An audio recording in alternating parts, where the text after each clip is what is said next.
لیکن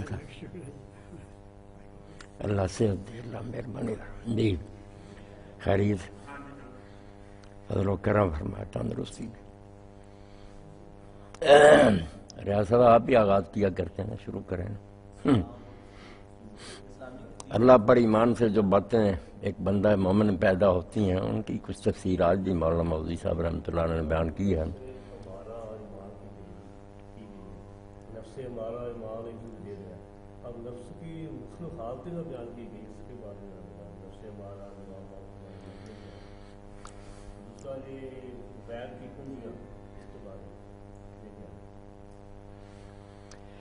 نفس امارہ کی بات کرتے ہیں ریاض صاحب. قرآن مجید میں آتا ہے کہ ان النفس لامارۃ بالسوء الا ما رحم ربی کہ نفس تو ہر وقت انسان کو برائی سکھاتا رہتا سوائے اس پہ کہ اللہ رحم کرے. تو انسان کے اندر اللہ تعالیٰ نے آزمائش کے لیے رکھ دی ہیں ایسی خواہشات جو انسان کو گمراہ کرنے کی کوشش کرتی ہیں، ادنا باتوں کی طرف لے جانا چاہتی ہیں، اعلیٰ اصول اور اقدار ہیں ان کو پامال کرنے کا کہتی ہیں. جب انسان ان کو پھر اللہ تعالیٰ پر ایمان لا کر اور خوف آخرت دیے کچھ ٹھیک کرتا تو پھر اس کی حالت بدل جاتی، پھر لوامہ ہو جاتا، پھر کچھ ملامت کرنے لگتا کہ تم نے غلط بات کی ہے، شرمسار ہوتا، چھپتا، اور بالکل ہی ٹھیک ہو جائے تو پھر نفس مطمئنہ ہو جاتا، بالکل ایک حالت پر جم جاتا، خوف اور طمع کسی حالت میں بھی وہ ڈگمگاتا نہیں، اللہ کے احکام پر قائم رہتا. چیز ایک ہی ہے بس وہ انسان کے اندر جو چیز ہے نا سمجھانے والی، وہ اگر برائی کی طرف دعوت دیتی تب مارا ذرا ٹھیک ہو جائے، کچھ اچھی باتیں بتائے اور غلط بات پر وہ ٹوکے، لوامہ بالکل ہی درست ہو جائے تو مطمئنہ ہو جائے. اللہ نے تو نفس مطمئنہ کے لیے کہا نا کہ ہم اس کو آواز دیں گے کہ چل اپنے رب کی طرف ورنہ میرے نیک بندوں میں داخل ہوگی، جنت میں چلا جا. تو نفس مطمئنہ بنانے کے لیے یہ ساری کوششیں، نمازیں، روزے، قربانیاں، جو بھی دین پڑھتے ہیں ہم اسی لیے کہ کہیں اطمینان حاصل ہو جائے، دل ایک جگہ ٹک جائے، اللہ کے احکام کا پابند ہو جائے. ہاں غیب کی کنجیوں کو کیا کنجیوں سے کیا مراد ہے؟ تو خاص باتیں ہیں کنجیوں سے مراد ہے؟ بس وہ کنجیاں بھی ترجمہ ہو جاتا ہے. کیوں تم سب غیندہ مفاتح الغیب کنجیاں بھی ترجمہ کر دیتے ہیں، خزانے بھی کر دیتے ہیں کہ غیب کے خزانے اللہ کے پاس، مانے تو دونوں کے بن جاتے ہیں. مفتاح کی جمع بھی مفاتح ہے اور مفتاح کی بھی ہے. غیب کے خزانے جو ہیں اللہ کے ہاتھ میں، ان کو کوئی نہیں جانتا سوائے اس کے، وہی کسی پر کوئی راز کھول دے ورنہ غیب جاننے کا کوئی ذریعہ نہیں. ہمارے ہاں بھی جو یہ استخارہ رائج ہے کہ بچے بچیاں کرتے ہیں شادی کے لیے، لوگ بھی پھرتے ہیں کہ مولانا کو استخارہ کر دو. بس اب تک نہیں یہ لوگ سمجھے کہ کل کے بارے میں جاننے کا ذریعہ اللہ نے کسی کو نہیں دیا. جب انبیاء کو کہہ دیا کہ اعلان کر دو اگر میں غیب جانتا ہوتا تو مصیبتوں سے بچنا چاہتا اور سارے نفع نہ اکٹھے کر لیتا. کسی کے بس میں نہیں. یہی ہے کہ غیب کے خزانے یہ کنجیاں اس کے ہاتھ میں، کسی کو نہیں بتاتا. اب استخارے کے بارے میں تھوڑی سی بات اللہ کے رسول نے کہی تھی، وہ بالکل دوسری تھی. اس کے ساتھ بہت سی چیزیں ملا لیں کہ رات کو پڑھو، دائیں پہلو کے بل سو، کچھ خواب آئے گا، کوئی اشارہ ہوگا، نہ ہوگا تو پھر اتنے دن پڑھو. یہ ساری باتیں اپنی طرف سے گڑھ لی. وہ تو خیر کی دعا تھی کہ کوئی کام کرنا چاہتے ہو عقل سے بھی سوچو، مشورہ بھی کر لو، سارے حالات کا جائزہ لے کر ساتھ ساتھ اللہ سے دعا کرو کہ اللہ تو سب جانتا ہے، ہم کچھ نہیں جانتے، اگر یہ کام اچھا ہے تو ہونے دے، نہیں اچھا تو اس میں رکاوٹ ڈال دے، جدھر کوئی بہتری ادھر ہمیں متوجہ کر دی. یہ تھی دعا ایک بھلائی مانگنے کی، کوئی اشارے کی بات نہیں تھی. اور اس استخارے کی وجہ سے کتنے لوگ برباد ہوئے، منگنیاں ٹوٹ گئیں، رشتے ٹوٹ گئے، اور کئی لوگوں نے تو قدم اٹھایا برباد ہو گئے. یہاں عرفات والے ہیں، وہ کیمیکلز کا کام کرتے ہیں، بڑی کمپنی ہے. تو رشید صاحب نے اسی طرح ان کے مرشد سے مولانا محمد امین صاحب جو سلطانی صاحب کے والد ہیں، سارا شہر ان کو مانتا نا رابع ان کے جوتے بھی کپڑوں پر رکھتے ہیں، بچھاتے ہیں، پھر جب اپنی ملوں میں لے جاتے ہیں بڑی مشکل سے وہ مانتے ہیں. تو اب انہوں نے ان سے کہا، اس وقت عاصم ان کے پاس ہی تھا، بھئی مولانا استخارہ کریں. استخارہ کیا ہے کہ بچہ تھا، بہت اچھا کر دیں آپ، طلاق تک نوبت پہنچا. انہوں نے کہا حضرت وہ تو استخارہ نہیں ٹھیک نکلا. ہاں استخارے میں کچھ غلطی ہوگی. پھر استخارہ کرایا ڈاکٹر صاحب، پھر کیا، پھر طلاق. تو وہی یہی بات اللہ نے کہی کہ غیب کی کنجیاں ہیں اس کے پاس، یہ کوئی نہیں پتہ چلے گا، جس کو تم بہت بہتر سمجھ کر کرو گے کل پتہ نہیں کیا ہوگا۔ تو اللہ پر بھروسہ کریں، اپنی عقل استعمال کریں، مشورہ لے لیں، استخارے وغیرہ کوئی چیز نہیں، دعا کرتے رہنا چاہیے کہ اللہ اچھا ہے تو ہونے دے، نہیں اچھا تو نہ ہو۔ 2 رکعتیں پڑھ کے یہی دعا کرنا بس، اس کے بعد نہ سونے کی کوئی بات ہے، نہ اشارے کی کوئی بات۔ انا للہ و انا الیہ راجعون و انا الی ربنا۔ والدہ کا پتہ پھر وہاں ہی لگا، آپ تو چلے گئے تھے نا، ہاں آپ پہلے دعا ہی کریں۔ الحمدللہ رب العالمین والصلاة والسلام سیدنا محمد مغفر لها وادخل الجنہ عذاب القبر وعذاب النار حوض رسولک سیدنا محمد مفصلها في قبرها ونظر لها فيها مغفر للمؤمنين والمؤمنات والمسلمين وصلی اللہ تعالی علی خیر خلقہ محمد۔ کون فوت ہو گیا؟ قاری عباس، جمعہ کے موقع پر کرائی تھی دعا، نیک آدمی، بہت اچھے آدمی، اللہ مغفرت فرمائے، جنت الفردوس اللہ والدہ کو دے۔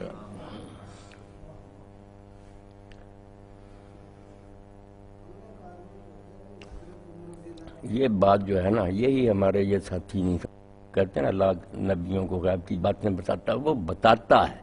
جیسے سیف کی چابیاں آپ کے پاس ہوں، آپ اس میں سے نکال کر جتنا جی چاہے کسی کو دیتے جائیں، مگر جب چابی ہاتھ میں نہیں تو اپنے بس میں نہیں۔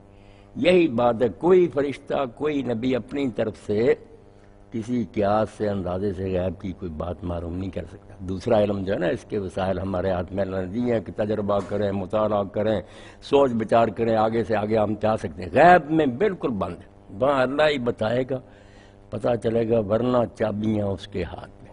یہ بات ہے کہ وہی الہام خواب کسی ذریعہ سے وہ کھولے، ٹھیک ہے، نہ بتائے گا تو پھر نہیں پتہ چلے، غیب میں بے بسی۔ جی رضی اللہ تعالیٰ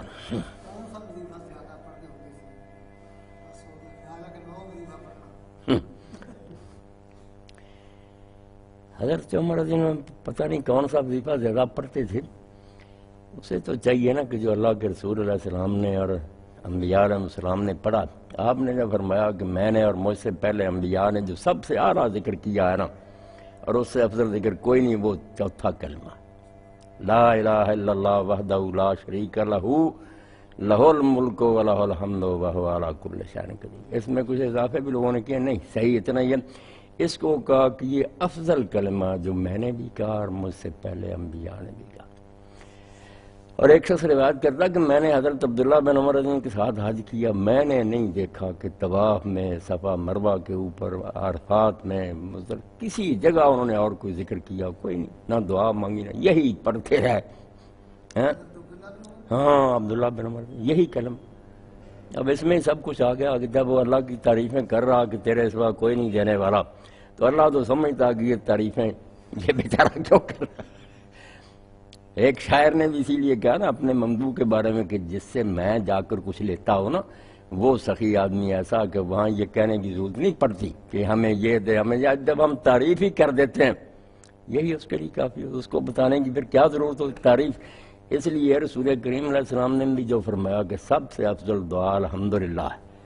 اب الحمدللہ میں بظاہر تو ہم کچھ نہیں مانگتے، مگر سب کچھ مانگ لیتے ہیں کہ جب تجھ میں سب خوبیاں، علم والا ہے، رزق دینے والا ہے، قادر شفا دینے، سب کچھ آ گئے کہ دے۔ تو یہ چوتھا کلمہ بتائیں اس کو، ہاں یہ رسول کریم علیہ السلام خود فرمایا کہ میں نے اور انبیاء نے جو کچھ بھی پڑھا اس میں سب سے افضل یہ کلمہ۔ جی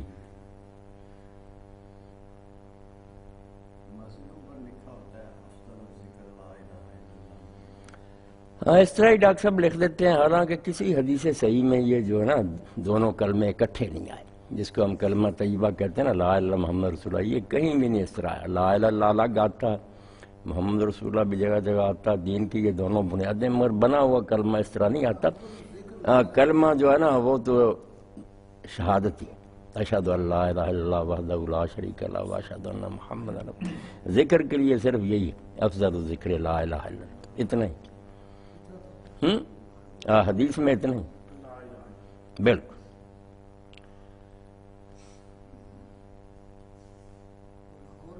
فرمایا نا کن صاحب ہاں لاہور میں کسی عالم نے بات ذکر میں کر دی نہیں، ذکر میں صرف لا الہ الا اللہ، ذکر میں بھائی وہ آگے انکار کر رہا ہے۔ نہیں، غلطی ہے نا۔ ایمان لانے کے لیے کلمہ ہے شہادت کہ گواہی دے واشہد ان لا الہ الا اللہ واشہد ہاں سمجھتے نا بس ہاں سمجھتے۔ کچھ کہتے ہیں لا الہ الا اللہ لا الہ پڑھتے رہو، کبھی کبھی محمد رسول اللہ آخر میں پھر نہیں، محمد رسول اللہ سے ایمان ہے بالکل، مگر یہ کلمہ بنا اس طرح نہیں قرآن حدیث میں الگ الگ۔ دوسرا کلمہ جو ہے نا وہ ٹھیک، اشہد ان لا الہ الا اللہ وحدہ لا شریک لہ واشہد ان محمدا عبدہ ورسولہ۔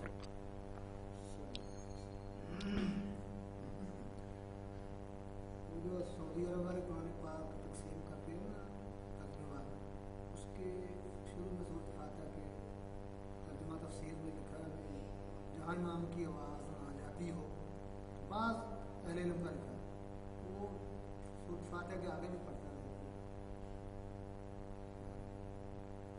جہاں امام کی آواز۔ ہاں یہ پرانا ہی قول ہے کہ جو چپ رہنا وہ تو اسی لیے ہے نا کہ امام کی قرات سنیں، جب نہیں سنائی دیتی، بہت دور ہے آدمی یا کسی وجہ سے آواز اس کو نہیں سنائی دے رہی ہاں؟ یا نمازیں ایسی ہیں کہ وہ دل میں پڑھتا زور اثر تو پھر بہتر تو یہی، پھر آگے بھی پڑھے، خاموش رہنے سے تو بہتر۔ ان لوگوں نے مولانا یہ دلیل کہاں سے لے لی کہ کچھ بھی نہ پڑھو 3 سیکنڈ کھڑے رہو سبحان اللہ سبحان اللہ سبحان اللہ پھر رکوع میں چلے جاؤ؟ یہ بھی بات جو تھی نا نہ کہ بھی کہو تو خاموش ہی کھڑے رہو۔ یہ خاموش کھڑے رہنے والی بات بالکل ہی اب تک مانی انہوں نے یہ بات واپس نہیں لی۔ نہیں، یہ جو کہتے ہیں نا کہ پچھڑی رکھتے ہیں جو ہے نا تیسری اور چوتھی، اس میں کہتے ہیں جو مولوی صاحب کہہ رہے ہیں یہ ہمارے حنفی دوست کہ اگر کچھ بھی نہ پڑھے نا، بالکل الحمد شریف پڑھے ہی نہ، صرف 3 مرتبہ سبحان اللہ کہہ لے، یا وہ بھی نہ کہ اتنی دیر کھڑا ہو جائے کہ 3 مرتبہ سبحان اللہ کہہ سکتا ہو تو رکوع میں چلا جائے تو رکعت ٹھیک۔ یہ تو بالکل بے بنیاد بات۔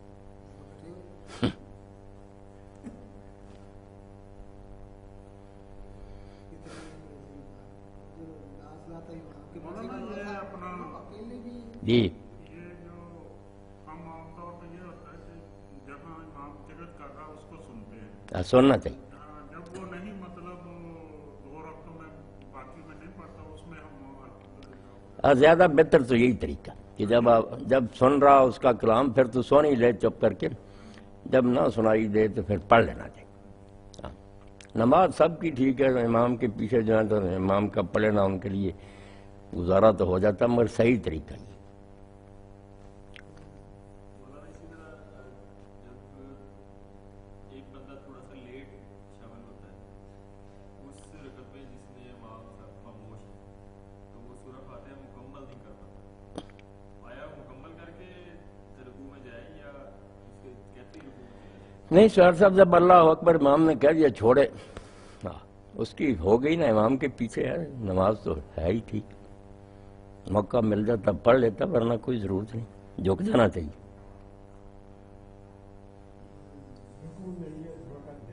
مل گئی۔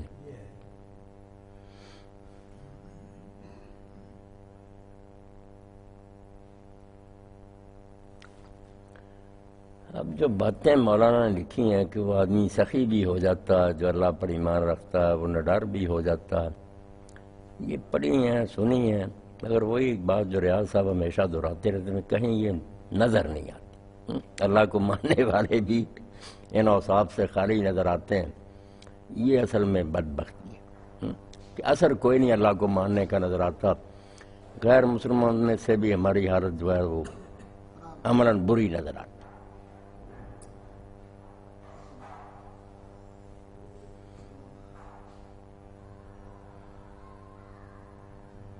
مولانا جڑے عوام نے وہ تو اپنی جگہ ہے، جڑے ہے خاص وہ بھی اس طرح علماء بھی جڑے ہیں نا انہاں سے بھی کوئی اس طرح خوف زیادہ ہے گا۔ کل متحدہ مجلس عمل نے جلوس کٹیا اتوں اس تک، اور بس اے بھی چند نعرے لائے SHO دے جا کے تھانے لگے واہ بولے گالا گولا بھی SHO تو بھی کڈیاں گالا کڈیاں ہاں جی بہت ساری گالیاں کہ اسی نال سی وہ اتنے گالیاں شالیاں بھی بڑیاں کٹتے کٹتے انہوں نے کوئی اثر نہیں پایا جوں تک نہیں رہی کہ آپ ہی رولا پایا تو یہ واپس آ گئے انہوں نے کسی قسم کا کوئی رسپانس نہیں تھا. پتہ نہیں گورنمنٹ کی پالیسی سی کہ جو مرضی کری جان بولنا نہیں اپنے اپنے بیٹھے ہو نہ گورنمنٹ نے نہ تو کچھ کیا ہی تو علماء بھی شامل ہو گئے نا وہ بھی انہوں نے بھی دنیا کی محبت غالب آ گئی وہ اتنے جتنے بولن کا سی وہ بولے نہیں ہوں بولنا شروع کر دیتا انہوں نے. یہ تو بیٹا قرآن مجید بھی بتاتا ہے تاریخ بھی بڑی ہے امتوں کی کہ پہلے یہی بگڑتے ہیں علماء اور حکام جو ہے نا اصل میں یہی بگڑتے ہیں. عوام تو پیچھے چلنے والے ہوتے ہیں نا جب ان میں خرابی آ جاتی ہے. عبداللہ ابن مبارک رحمۃ اللہ علیہ کا یہ شعر ہے سب نیک لوگ لکھتے ہیں کہ حل افسد دین الا الملوک و احبار الصبح و رہبانھا کہ دین کو اور کس نے بگاڑا برے حاکموں نے بگاڑا اور یہ مولوی جو تھے برے انہوں نے بگاڑا. انسان ہی ہوتے ہیں حکمران بگڑ جاتے ہیں یہ بھی ان کا ساتھ دیتے ہیں. اب یہ اپنا تھوکا وہ چاٹ رہے ہیں ان کو کس نے کہا تھا کہ اللہ کو منظور کرو اور اس کو یہ سارا صدر مانو ہے ہر چیز اس کے ہاتھ میں دے دی. اب برضی تو خواہ مخواہ پنگا ہی ہے نا اور کیا اگر وہ اتار بھی دے تو اس کے اختیار میں کمی آتی ہے. وہ سپریم کونسل بھی بن گئی اسمبلی توڑنے کے اختیار بھی مل گئے ہر چیز دے دی اور وہاں 1.5 صوبے کی جو حکومت ہے اس کو بچانے کے لیے اس لیے لوگ ان کو کوئی توجہ ہی نہیں بیٹا کرتے. ہاں وہ کہتے ہیں یہ بھی جھوٹے ہیں کوئی فائدہ نہیں اپنا کام کرو بھوکے مرتے ہیں تو صبر شکر کرو. نکلنے سے لوگ رک گئے کوئی اب بازاروں میں نہیں آتا دلچسپی چھوڑ دی لوگوں نے بحث ہو گئے کہ جو ہوتا ہونے کل اسے اپنے جڑے بندے سی نا احتجاج کرنے والے وہ بھی کہتے لوڑی کوئی نہیں کی کریے رولا پائی جاؤ نہیں لاؤن بڑی گل ہی تو نہ رہن دیتی لاؤنی کی اس طرح نہیں سکھا کہ یہ کوئی نہیں اس ریلی یا احتجاج تو بعد میں کچھ نہیں کرنا کہتے نہیں یار یہ تو سانوں بھی پتا کہ انہیں نہیں لانی پر ہم کی کریے جماعت کہتی ہے جماعت نے کی کہنا کہ نہ اور مولانا مسلسل کل کافی 1.5-2 گھنٹے سڑک بلاک رکھی عوام تنگ کیتی ہے عوام نو تنگ کر وہ بھی برا کر ہاں جی کوئی گل نہیں رہ گئی پہلے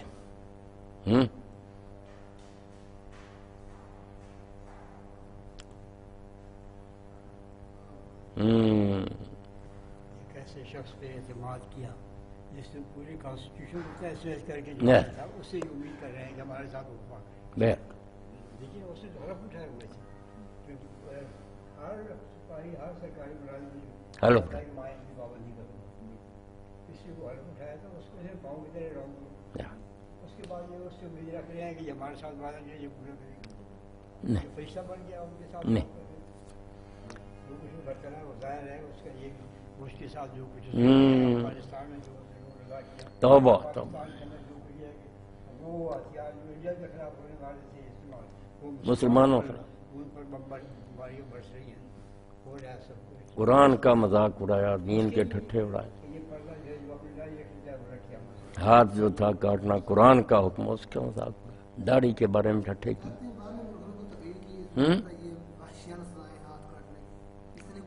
میں صاحب کہا کہ میں ٹونڈا کر دوں یہ ٹونڈا نہیں دیکھنا چاہتا اس کی آپ یہ پوچھیں کہ نبی کریم صلی اللہ علیہ وسلم کے زمانے میں کتنے ٹونڈے ہوئے کیا وہاں سارے ٹونڈے تھے اب سعودی عرب میں یہ نافذ ہے کیا وہاں سارے ٹونڈے ہیں یہ ہے کہ اس کے اندر ایک چور ہے وہ چور جو ہے نا وہ اسے یہ نہیں کرنے دیتا کہ صاف بھی نہ کرے یہ چور اس طرح کا نہیں ہے جو یہ مال چراتا ہے بلکہ یہ چور ہے جو ڈاکہ ڈالتا ہے اسلامی تہذیب کے اوپر لوگوں کے حقوق کے اوپر انصاف کے اوپر پردے کے اوپر ڈاکہ ڈالتا ہے اس کو یہ فیصلہ کیا مسئلہ ہے اب آئین کے خلاف جو ہے یہ اقدام کرنے والا تختہ الٹ اس کی ساتھ موت ہے آئین سب پامال کر بالکل بے دین لوگ اچھا یہ بھی ہے کہ سارے غریب جو ہے نا وہ چوک رہے ہیں سارے پاکستانی ہر حال میں غریب ہیں. اچھا آئندہ کون پڑے گا بھائی اب یہ جو ہاتھ باندھنے کی سزا یہ تو ہر یعنی وہ تو بدل بادشاہ تو آگے تھی لیکن قانون تو یہ چلتا لیکن کتنے یہاں کوئی ٹونڈا نہیں ملا امن سے دنیا رہتی ایمان بالملائکہ یہ قرآن مجید کوئی نہیں قاری صاحب.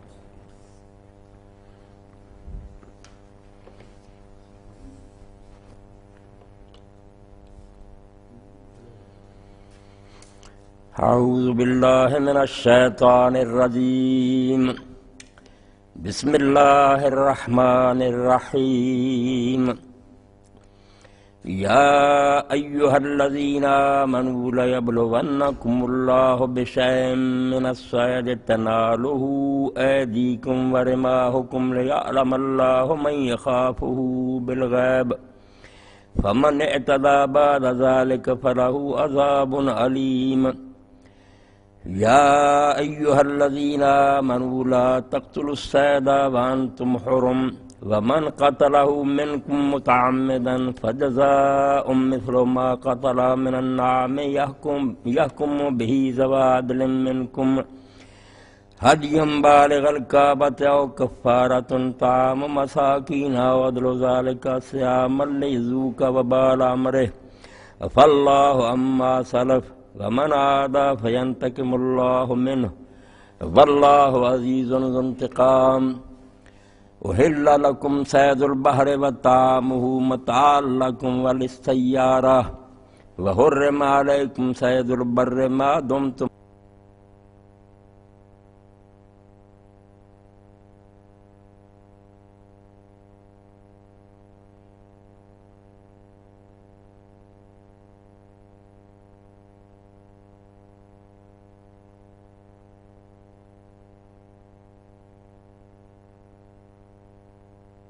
بكل شيء عليم.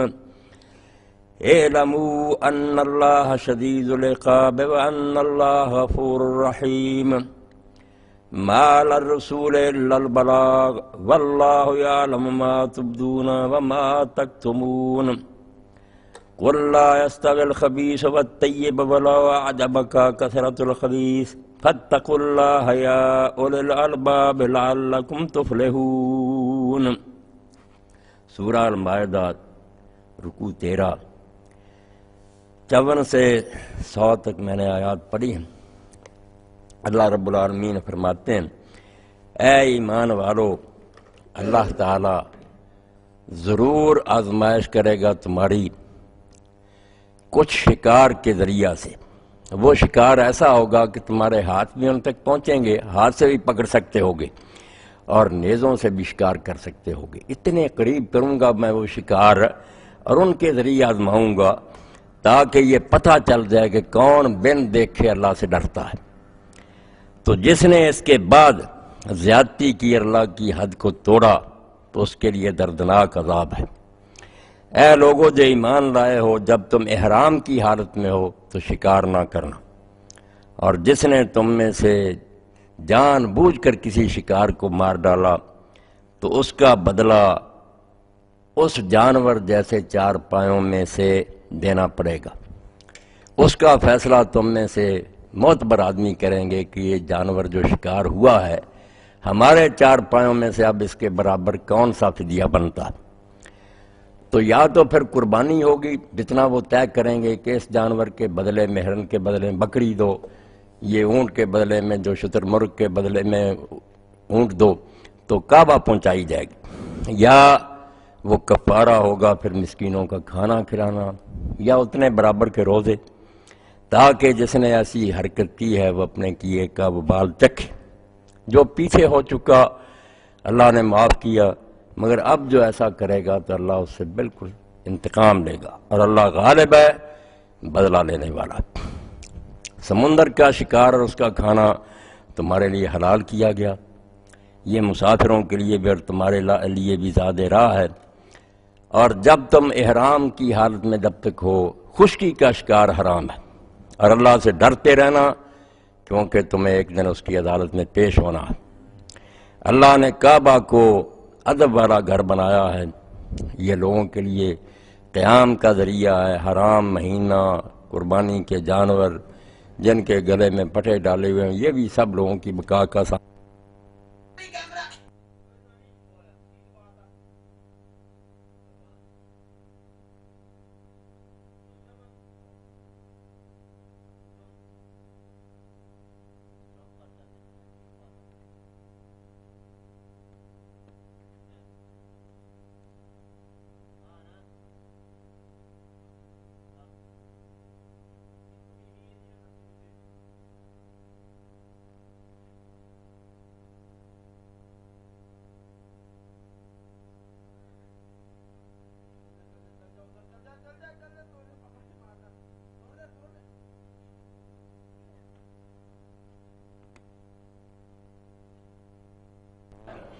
یہ سب کچھ اس لیے ہے تاکہ تم اس بات کو جانو کہ جو کچھ آسمانوں اور جو کچھ زمین میں سب اللہ جانتا ہے اور وہ ہر شے سے باخبر ہے۔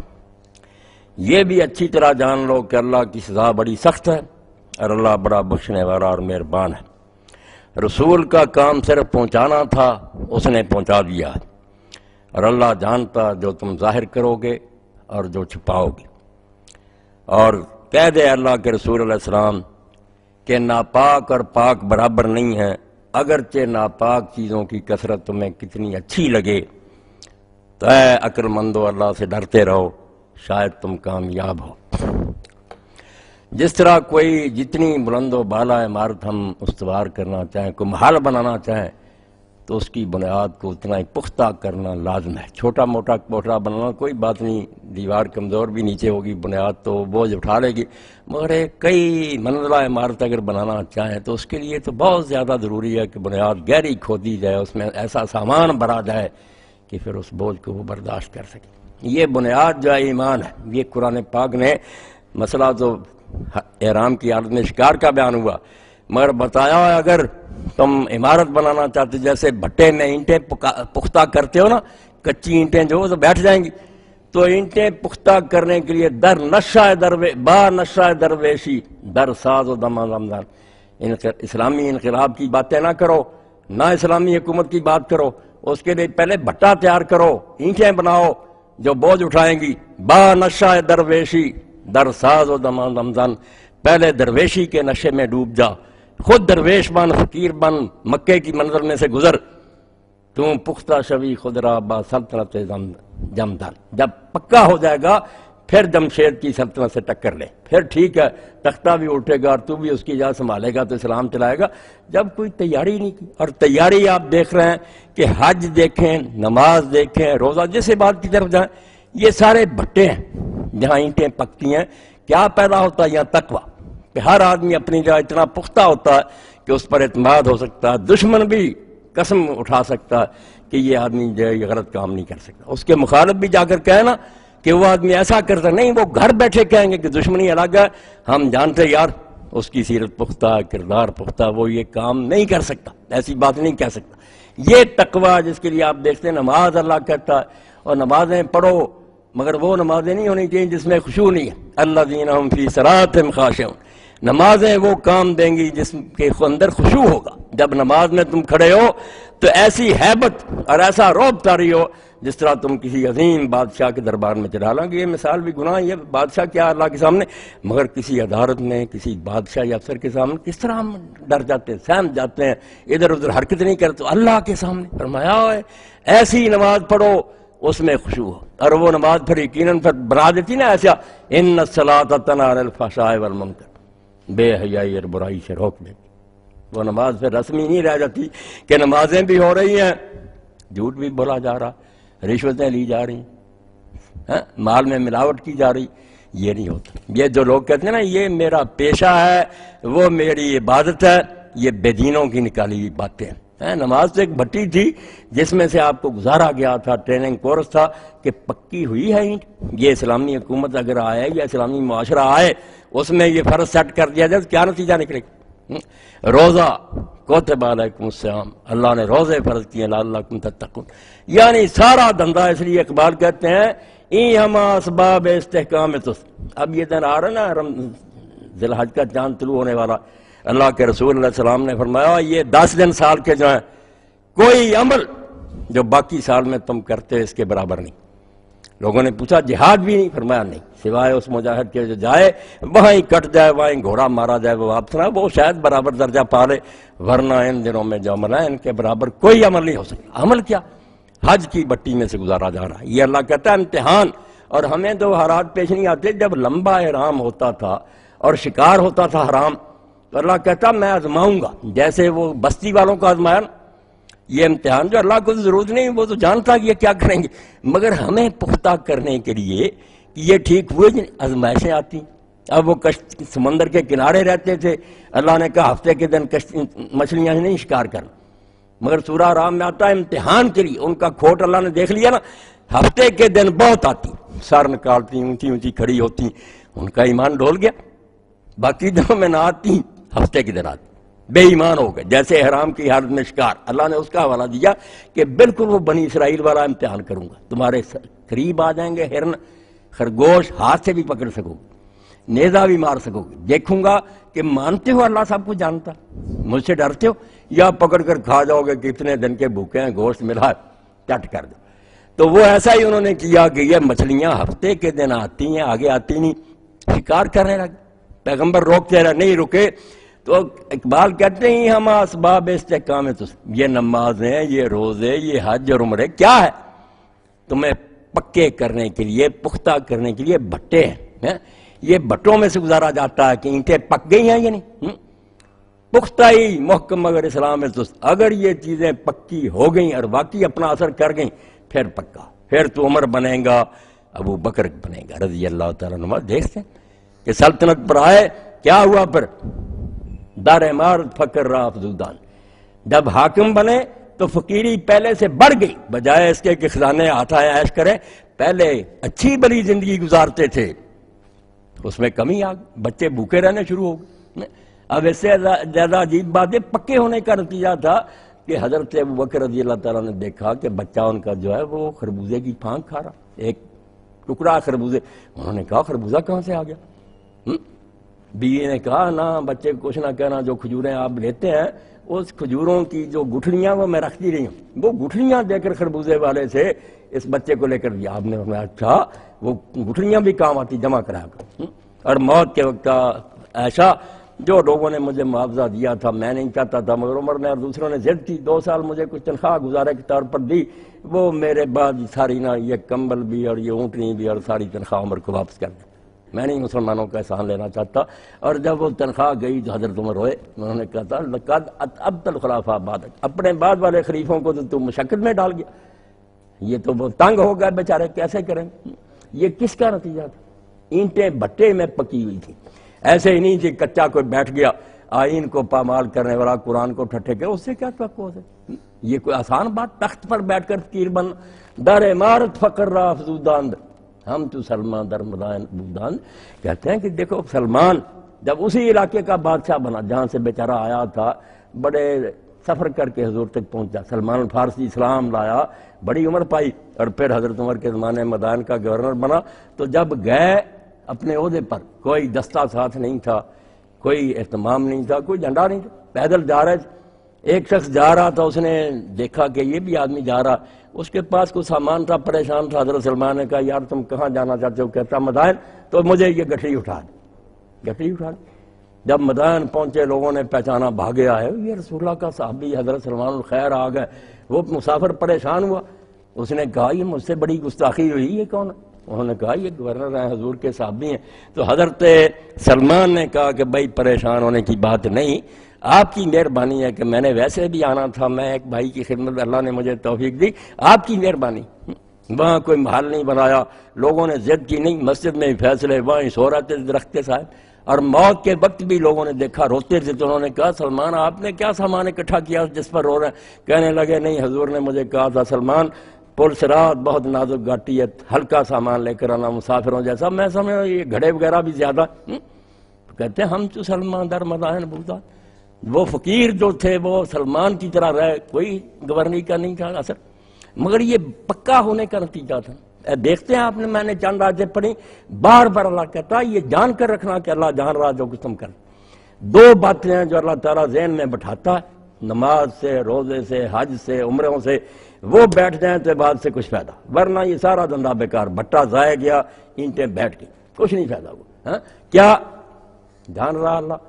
کوئی چیز تم چھپا نہیں سکتی، دل میں چھپاؤ، کوٹھڑیوں میں بند ہو کر کرو، اللہ فرماتا ہے واللہ یعلم ما تبدون وما تکتمون، جو ظاہر کرو گے وہ بھی جانے گا، جو تم چھپا کر رکھو گے نا ساری عمر وہ راز ڈسکلوز نہیں کہ وہ بھی جانتا، کیا چھپاؤ گے اس سے؟ اور دوسرا کہ اس کی پکڑ بڑی سخت ہے، کوئی پناہ نہیں کہ آدمی کہیں چھپ سکے۔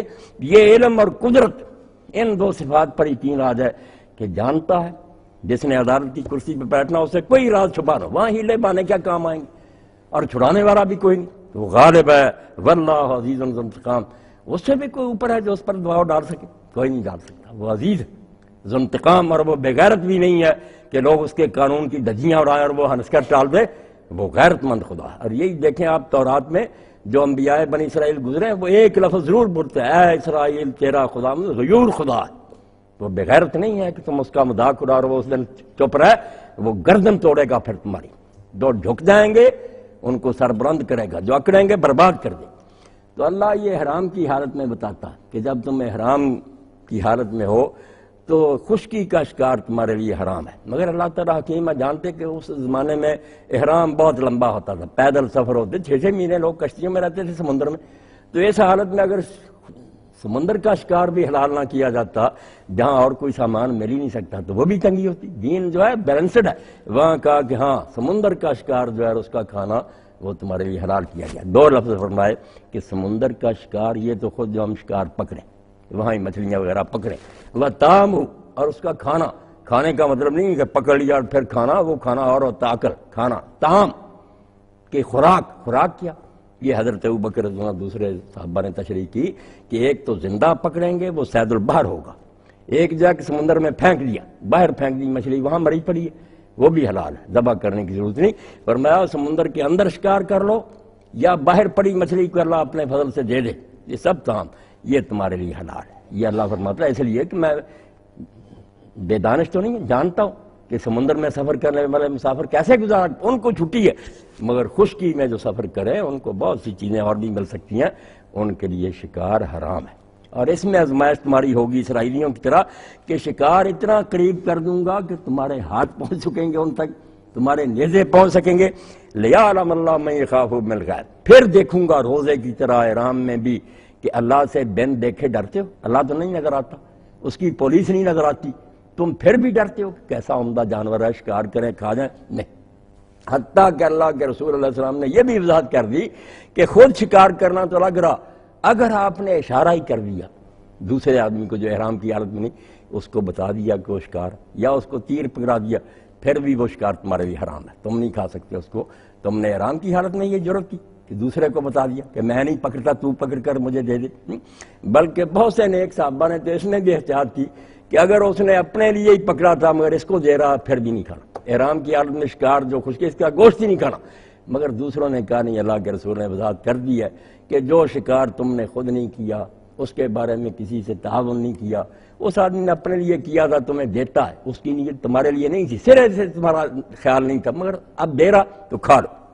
تو اللہ فرماتا یہ سارا کام جو ہے، اتنی پابندیاں کہ روزے میں یہ نہ کرو، نمازوں میں نہ حرکت کرو، سارا کاروبار تو اس لیے کہ تمہیں پکے کیا جائے۔ پکا کس نے کرنا کہ جان لو کہ اللہ تعالیٰ کو بن دیکھے بھی تم اس سے ڈرتے ہو یا نہیں، جو اس کے باوجود زیادتی کرے گا اس کے لیے دردناک عذاب ہے۔ یہاں میں چھپا ہوا ہوں مگر سب نوٹ ہو رہا ہے۔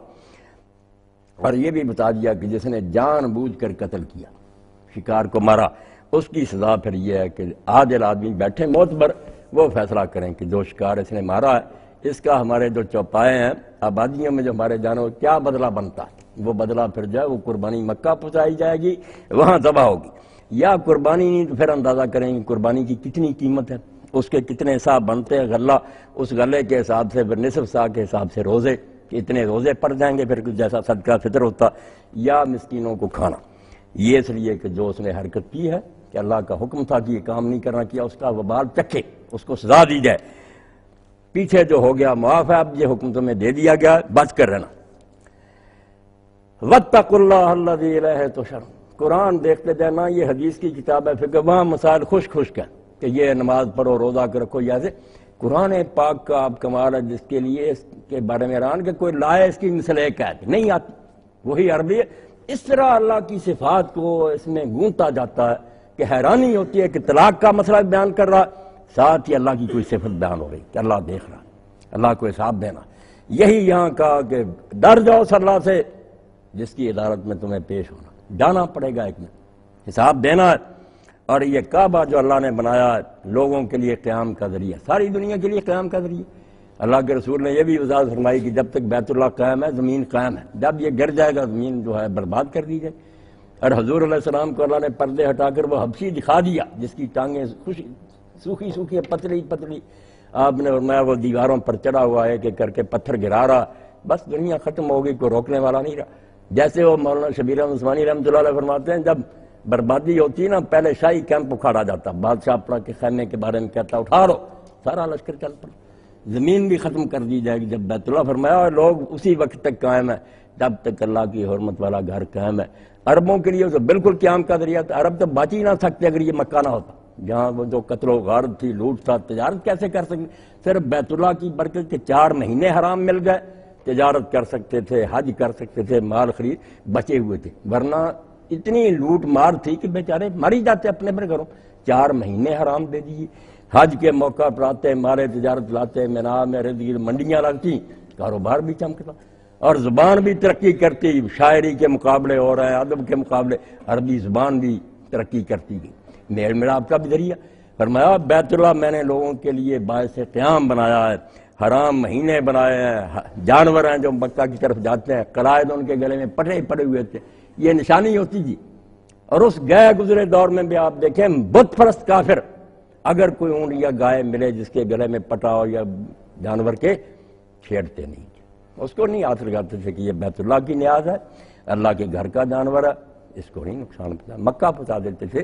فرمایا آج تک ابھی تک یہ چیز تم میں باقی جس کی وجہ سے بچے ہوئے ہو، اسی لیے آیا ابرا تو یہ تو بت پوچھتے تھے، ان کا لحاظ نہیں کیا اللہ کے گھر کا کیا کہ ابھی تک یہ بیت اللہ کا ادب کرتے ہیں، طواف کرتے ہیں، یہاں آتے ہیں حج عمرے کے لیے، یہ ان میں بچی ہوئی چیز تھی اپنے باپ ابراہیم اسماعیل علیہ السلام کی۔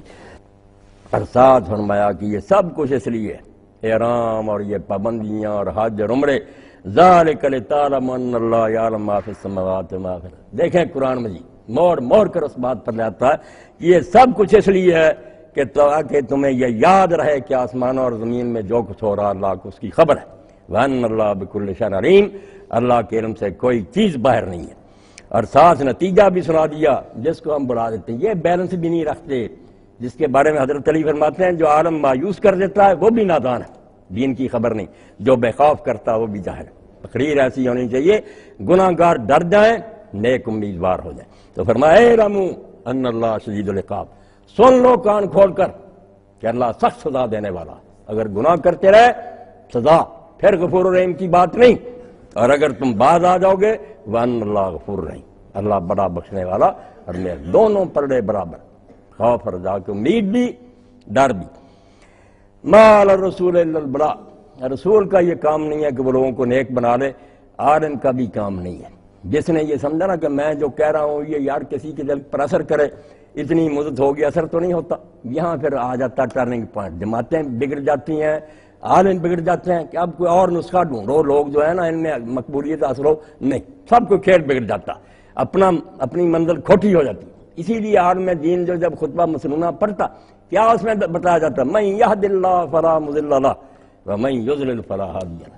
اگر تم نے یہ سمجھا نا کہ ہم خیال بناؤں کافر ہو جاؤ، تم لوگوں کو خوش کرنے کی باتیں کرو گے، تمہارا کام نہیں ہے ہدایت کرنا گمراہ کرنا، وہ اصول اللہ کے بنے ہوئے ہیں، جو ہدایت چاہے گا اللہ اس کو دے دے گا، تیرے بس کی بات نہیں۔ اور جس کو گمراہ کرنا ہے اس نے اپنے بدماش کو، وہ ہو کر رہا ہے، تمہیں کیا ضرورت اپنی بات بدلنے کی، حق کو۔ اور اسی لیے علماء اور نیک لوگ کہتے ہیں جب ممبر سے اترتا عالم یا اس کا قدم دوزخ میں ہوتا یا جنت میں ہوتا، یہ کھیل ہے، اس لیے کسی کی پرواہ نہیں کری۔ فرمایا رسول کا کام یہ بلاغ کہ وہ پہنچائے جو اللہ نے کہا۔ 4 جلدیں ابن قیم نے لکھی اعلام الموقعین رب العالمین، کہ جب تم بولتے ہو یہ ایسے ہے جیسے اسمبلی میں کوئی صدر کا پروانہ پڑھتا، اللہ کا فرمان پڑھ رہا ہے، تم اس میں رد و بدل نہ کرنا، وہ دیکھ رہا ہے کہ میں نے یہ کہا یا نہیں کہا۔ ان تقولوا اللہ ما لا تعلمون، اللہ نے کہی نہیں بات، تم کہتے ہو یہ دین ہے، مارے جاؤ گے۔ یہ عام بادشاہوں کی بات نہیں، اللہ کا نام لے کر جھوٹ بولتے ہو۔ تو فرمایا کہ رسول کا کام یہ ہے کہ وہ پہنچائے، جو ملا وہ بتائے، کوئی مانے نہ مانے۔ اب یہ کیسی بات ہے کڑوا گونٹ پینے والی کہ کئی انبیاء علیہ السلام حضور نے دیکھے، ایک آدمی نہیں ان کے ساتھ، قیامت کے دن بیچارے اکیلے، کسی کے ساتھ ایک، کسی کے ساتھ 2، صرف فرمایا کہ موسیٰ علیہ السلام کو دیکھا، ان کے ساتھ کچھ بڑی امت تھی یا میری امت ہوگی، مگر وہ فیل نہیں ہوئے، کوئی ناکام نہیں، کوئی ان کے اجر میں کمی نہیں، جو ان کا کام تھا انہوں نے کیا۔ اللہ نے کہا ہے لائن نہ بدل جانا، جو صحیح دین ہے، نظریات ہیں، جس طرح دین کی ترتیب ہے وہی بتاؤ۔ واللہ یعلم ما تبدون وما تکتمون، سن لو جو تم ظاہر کرو گے جو چھپاؤ گے سب اللہ کے علم ہے۔ اور ایک بات جس دور میں بالکل یاد رکھنے کی ہے، جس کے قدم قدم پر لوگ تو یہ کہتے ہیں، زیادہ لوگ یہ کرتے ہیں، اللہ نے کہا کل لا یستوی الخبیث والطیب، یہ ایک کسوٹی کے لیے کہ کسی معاملہ میں فیصلہ نہ کرو کہ زیادہ لوگ کیا کر رہے ہیں، معاشرہ کدھر کو جا رہا ہے، دنیا میں زمینی حقائق کیا ہے، اگر یہ سوچ کر فیصلے کرو گے کافر ہو جاؤ گے۔ سن لو کہ پاک اور پلید چیز برابر نہیں ہے، عطر کا ایک قطرہ ہوگا قابل قدر ہے، اور غلاظت کا ڈھیر ہوگا نفرت کے لائق۔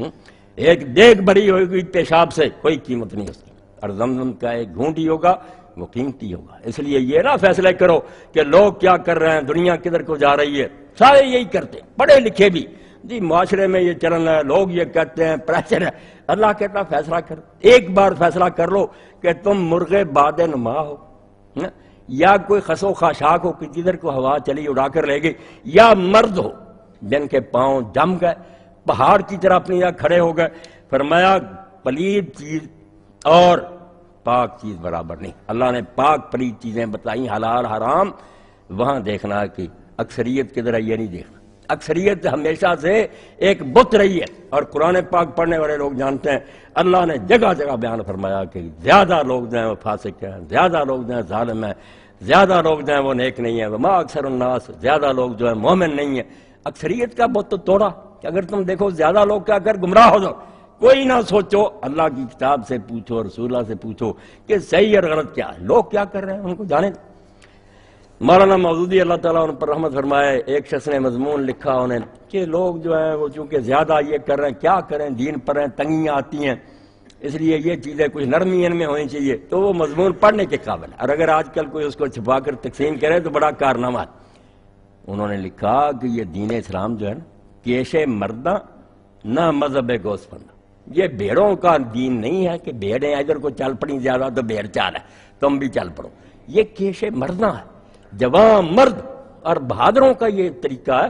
اس لیے وہ جس بات پر جم گیا کہ یہ صحیح ہے، پہاڑ کی طرح آ کر سیلابوں نے ان سے ٹکریں لیں، سیلاب راستہ بدل گیا وہ نہیں بدلے، عزم اونچوں کو سارا استوار، ان کے ارادے اس طرح مضبوط ہوتے ہیں جیسے پہاڑ ہوتے ہیں۔ رشتہ دار چھوڑ گئے، بھائی چھوڑ گئے، بیٹے چھوڑ گئے کہ یہ پاگل ہو گیا۔ ہمارے سامنے ہی اللہ تعالیٰ بٹ صاحب، اللہ تعالیٰ ان کی استقامت جو اس کو قبول ہو رہا ہے، بیچارے ایئر فورس میں سے اور کمیشن ملنے والا تھا، وہ ظفر اقبال چودھری نامراد قادیانی تھا، اس نے کہا چھوڑ دو یہ اللہ، کیوں رسالے تقسیم کر دے ایشیا وغیرہ، تم اجتماع میں جاتے، اس نے کہا نہیں میں نہیں چھوڑوں، ملازمت سے نکال دیا۔ اب بچے کہتے ہیں کہ ابا جی اگر آپ وہ کرتے رہتے، آپ یہاں تک پہنچتے، اب مکان بھی بچ گیا، مکان بک گیا بیچاروں کا، واقعی ٹھیک ہے۔ اللہ کہتا بھائی اگر تم یہ کہتے ہو کہ لوگ ادھر کو چل رہے ہیں، پھر دین کا نام کیوں لیتے ہو؟ جدھر چل رہے ہیں تم بھی چلو، ان کے ساتھ جہنم میں چلے جاؤ۔ اور اگر دین پر جمنا ہے تو یہاں نہ دیکھو کہ زیادہ کیا کر رہے ہیں اور تھوڑے کیا کر رہے ہیں، زیادہ تھوڑے کی بات نہیں، پاک اور ناپاک کی بات کرو، کیا یہ بات صحیح ہے؟ اللہ رسول نے کہی مانیں گے، وَلَوْ عَجَبَكَ كَثْرَةُ الْخَبِيثِ، اور خطرے کی گھنٹی بھی بجا دی کہ یہ امتحان آسان نہیں ہے، جدھر زیادہ لوگ ہوتے ہیں نا، یا زیادہ کوئی چیز ہوتی ہے وہ گندی بھی ہو تو آدمی کو اچھی تو ضرور لگتی ہے نا، بس اس نے ایک خرید لیا بانڈ وغیرہ، لاکھوں کروڑوں آ گئے، ادھر بیچارہ ساری عمر محنت کرتا 10 روپے نہیں ملے۔ فرمایا کثرت جو ہوتی ہے نا زیادہ، اس سے آدمی متاثر تو ہوتا، مگر یہی آزمائش ہے کہ اس کثرت پر پیشاب کرو، اللہ کے لیے دمے کرو۔ فاتقوا اللہ یا اولی الالباب لعلکم تفلحون، اور رکوع اس پر ہی ختم ہوا کہ دانش مندو، اگر تمہاری عقل درست ہے تو اللہ کے قانون کی مخالفت سے بچتے رہنا، شاید تم کامیاب ہو جاؤ۔ اولی الالباب ہمارے یہاں کون ہے؟ وہی دانشور ہیں، وہی عقل مند ہیں، آج تک تو سب صحافی، کالم نویس اور لیڈر سارے وہ عقل مند ہیں جو ہاں میں ہاں ملا رہے ہیں۔ اخبار میں نے دیکھا کل رونا آیا کہ وہ جو بڑے مجاہد بنے پھرتے تھے چودھری گجرات کے، وہ ایک تصویر اس کی تھی شجاعت کی ہے، کس کی، مجاہد ملت اور شکریہ، اور آپ نے امت کی لاج رکھ لی تو بردی تک افسوس۔ دانشور نہیں ہے یہ عقل سے بالکل خالی، ہم کہتے ہیں ان میں عقل ہے، یہ عقل کوئی نہیں، مکاری ہے، فریب ہے، لومڑیوں والی چال ہے۔ اللہ فرماتا یا اولی الالباب، اے خالص عقل والو، محض عقل میننگ کا، عقل بھی گمراہ کرنے والی چیز ہے، دھوکہ دیتی، لب جو مغز کو کہتے ہیں نا، بادام میں جو مغز ہوتا، تو فرمایا جن کی صحیح سوچ ہے نا ان کے اندر لب ہے، خالص عقل۔ اے خالص عقل والے لوگوں، بس کرنے کا کام یہ ہے کہ فتقوا اللہ ہو، اور جو کچھ ہو جائے کسی معاملہ میں خواہ کروڑوں کا نقصان ہو، اربوں کا نفع دوسری سمت سے مل رہا، اللہ کے قانون کے خلاف نہیں جانا، بچ کر رہنا اس کی نافرمانی سے، لعلکم تفلحون، پھر توقع رکھو، امید رکھو۔ دیکھیں قرآن پاک تو صاف کہہ سکتا تھا کہ پھر تم کامیاب ہو ہی گئے، نہیں، لعلکم، شاید اب اللہ کی طرف سے نہیں، اس کو پورا پتہ، مگر ہماری طرف سے کوتاہی ہو جاتی ہے، فرماتا سنبھال کر رکھنا، یہ نہ ہو کہ گٹھڑی آخر تک جاتے جاتے چور لے جائے، بھریا اس دا جانیے جس دا توڑ چڑھے، اگر گھڑا بھرا عورت نے راستے میں ٹوٹ گیا کیا فائدہ؟ اسی بات کو رسول کریم علیہ السلام نے فرمایا کئی لوگ جنت کے قریب پہنچ جاتے ہیں، ایک بارش رہ جاتا ہے، دہلیز نظر آ رہی ہوتی دوزخی ہو جاتی، اور کئی دوزخی ہوتے ہیں جنت میں چلے جاتے ہیں۔ انما الاعمال بالخواتم، اللہ تو دیکھے گا کہ آخر میں کیا حال ہے، سنبھل کر رہنا، بچ کر اپنا سامان لوٹنے نہیں دینا۔ فرمایا لعلکم تفلحون، یہ احتیاط کرو گے، ہر دم یہ کلاشنکوف ہاتھ میں ہوگی کہ اللہ دیکھ رہا اور میں اس کے پاس جانا، تو پھر شاید تم فلاح پا جاؤ، کامیاب ہو جاؤ، اللہ توفیق دے۔ حالات جو ہے نا یہ کبھی نہیں اچھے رہے، لوگ جو کہتے ہیں نا اب حالات بڑے خراب ہو گئے، یہ وہ کہتے ہیں جو نادان، کس نبی کا استقبال پھولوں سے ہوا؟ کبھی کوئی اس طرح کی سڑک تیار کی لوگوں نے کہ دونوں طرف درخت ہو گئے ہوئے تھے سایہ دار اور پھول بچھے ہوئے تھے، نبی کار پر سوار ہو گیا جنت کی طرف لے گیا لوگوں کو؟ نہیں، پتھر، گالیاں، وطنوں سے نکالا، قتل تک کر دیا۔ اب حدیث پاک میں جب پڑھتے ہیں اللہ کے رسول علیہ السلام اپنی پیشانی پوچھتے تھے حوالہ دینے کے لیے، بتا نبی کر آئے تھے کہ ایک نبی کو اتنے پتھر لوگ روز مارتے تھے کہ وہ روزانہ اپنا خون اس طرح پوچھتا تھا اور دعا کرتا تھا اللہم اغفر لقومی فإنہم لا یعلمون، اے اللہ انہیں بخش دے، یہ بیچارے جانتے نہیں، انہیں خبر نہیں ہے میں ان کی بھلائی کی۔ اس کے لیے تو بڑے حوصلے کی ضرورت ہے۔ فرمایا یہ کام اگر کر سکتے ہو پھر امید رکھنا کہ تم کامیاب ہو جاؤ گے، ورنہ کتنے راستے میں رہ گئے اور ڈوب گئے۔ میں غنی ہوں، میرا کیا بیٹھتا، سارے دوزخ میں چلے جائیں، میرا کوئی نقصان ہوگا؟ سنبھل کر آنا اور یہ یقین کرنا کہ میں دیکھ رہا ہوں اور تمہیں میری عدالت میں پیش آنا۔ یا آپ نے ایک رکوع سے اندازہ لگا لیا کہ نماز کی طرف آئیں، روز یہاں بھی جائیں گے، نظر یہی گیا کہ یہ ہمارے پختہ کرنے کے سامان ہیں، ایسے بھٹے رب نے تیار کر لیے کہ یہاں اینٹیں تیار ہوں، تو اللہ توفیق دے ہم ہر وقت اس راستے پر اس کی مدد سے قائم رہیں جو نجات کی طرف جاتا ہے۔ وآخر دعوانا الحمدللہ رب العالمین۔ اب محترم حکیم شریف حسن صاحب درس حدیث پاک دیں۔ ابی حازم قال دخل ابو بکر رضی اللہ تعالی عنہ على امرأة من احمص يقال لها زینب فرآها لا تتكلم فقال ما لها تتكلم؟ قالوا حجت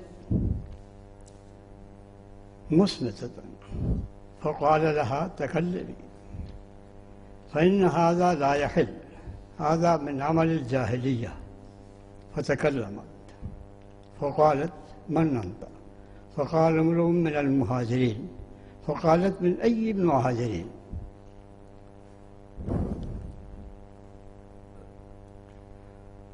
فقالت من أي المهاجرين؟ قال من قريش. قالت من أي قريش؟ قال إنك لسعود، أنا أبو بكر. قالت ما بقاؤنا على هذا الأمر الصالح الذي جاء الله به بعد الجاهلية. قال بقاؤكم ما استقامت أئمتكم. قالت وما الأئمة؟ قال أما كان لقومك رؤوس وأشراف يأمرونهم فيطيعونهم؟ فقالت بلى. قال فهم أولئك. یہ حدیث بخاری میں ہے۔ ابن ابی حازم کہتے ہیں کہ حضرت ابوبکر رضی اللہ تعالیٰ عنہ ایک عورت کے پاس گئے تو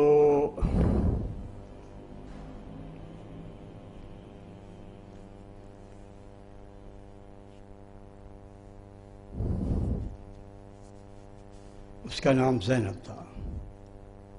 انہوں نے دیکھا کہ وہ بات نہیں کرتی ہے۔ آپ نے پوچھا کہ کیا بات ہے، یہ بولتی نہیں ہے۔ لوگوں نے کہا کہ اس نے حج کیا ہے اور اس نے خاموشی ہی کی حج کیا، یہ بالکل بولی نہیں حج کے دوران۔ تو آپ نے فرمایا کہ بولو، یہ تو ٹھیک نہیں ہے، پھر نہ راجا خلو، یہ حلال نہیں ہے، یہ جائز نہیں ہے کہ خاموش رہو اس طرح سے۔ ہذا من عمل الجاہلیہ، یہ جاہلیت کا کام ہے کہ روزہ اس کا بھی اپنے آپ کو ایسی پابندی ڈال دینا جو کہ اللہ تعالیٰ نے پابند اس کا نہیں کیا ہے، تو اس کو تم چھوڑو اور بولو۔ تو یہ حضرت ابوبکر رضی اللہ تعالیٰ عنہ نے ارشاد فرمایا کہ یہ جو ہے یہ کوئی نیکی کا کام نہیں ہے، یہ تو اسلام کے خلاف ورزی ہے کہ اپنے آپ کو ایک ایسی پابندی عائد کر دینا جو اللہ تعالیٰ نے پابندی نہیں کی۔ آج کا یہ بولنا نہیں ہے۔ ایک دوسری روایت میں یہ ہے کہ اس عورت نے یہ کہا کہ میں نے، میری اور تمہاری قوم کے درمیان جو ہے وہ سخت کشیدگی تھی، لڑائی جھگڑا تھا، تو میں نے یہ منت مانی تھی کہ اگر اللہ تعالیٰ ہمیں محفوظ رکھا اللہ تعالیٰ نے، تو میں جب تک حج نہیں کر لوں گی بات نہیں کروں گی۔ اسی طرح کا ایک واقعہ نبی کریم صلی اللہ علیہ وسلم کے بارے میں حدیث میں آیا ہے کہ آپ نے ایک شخص کو دیکھا کہ حج کو جا رہا ہے، وہ بولتا بھی نہیں تھا، کسی سواری سے بھی کام نہیں لیتا تھا اور سائے میں بھی نہیں بیٹھتا تھا۔ آپ نے جب پوچھا تو لوگوں نے یہ بتایا کہ حج کو جا رہا ہے۔ آپ نے اس سے کہا کہ تم سوار ہو جاؤ، سائے میں بیٹھو اور بات کرو۔ یہ تو کوئی نہیں ہے کہ خواہ ایسی پابندیاں تم نے اپنے اوپر عائد کر رکھی ہیں جو اللہ تعالیٰ نے تمہارے اوپر عائد نہیں کی ہیں۔ تو جاہلیت میں یہ بات ہوتی تھی کہ وہ جو لوگ جو ہیں وہ اعتکاف کرتے تھے دن اور رات کا، اور اس میں بولتے بھی نہیں تھے۔ تو یہ چیز جو ہے یہ حضرت ابوبکر رضی اللہ تعالیٰ عنہ نے خود رسول کریم صلی اللہ علیہ وسلم کی پیروی میں اس بات کی کر دی کہ ایسی پابندی جو کہ اللہ تعالیٰ نے نہیں لگائی ہے، جو عبادت نہیں ہے، تم اس کو کیوں اپنے آپ کو خود وہ بیڑیاں پہن لی ہیں جو کسی نے تم کو پہنائی نہیں ہیں۔ یہ بیڑیاں آج کل ہم لوگوں نے بہت ساری پہن رکھی ہیں، جیسے کہ مولانا بھی اپنے ارشاد میں فرمایا تھا، وہ بیڑیاں جو ہیں وہ اللہ اور اس کے رسول نے نہیں بنائی ہیں، یہ اپنے آپ کو خام خواہ ہم جگڑ لیتے ہیں اس طرح کی چیزوں میں۔ تو پھر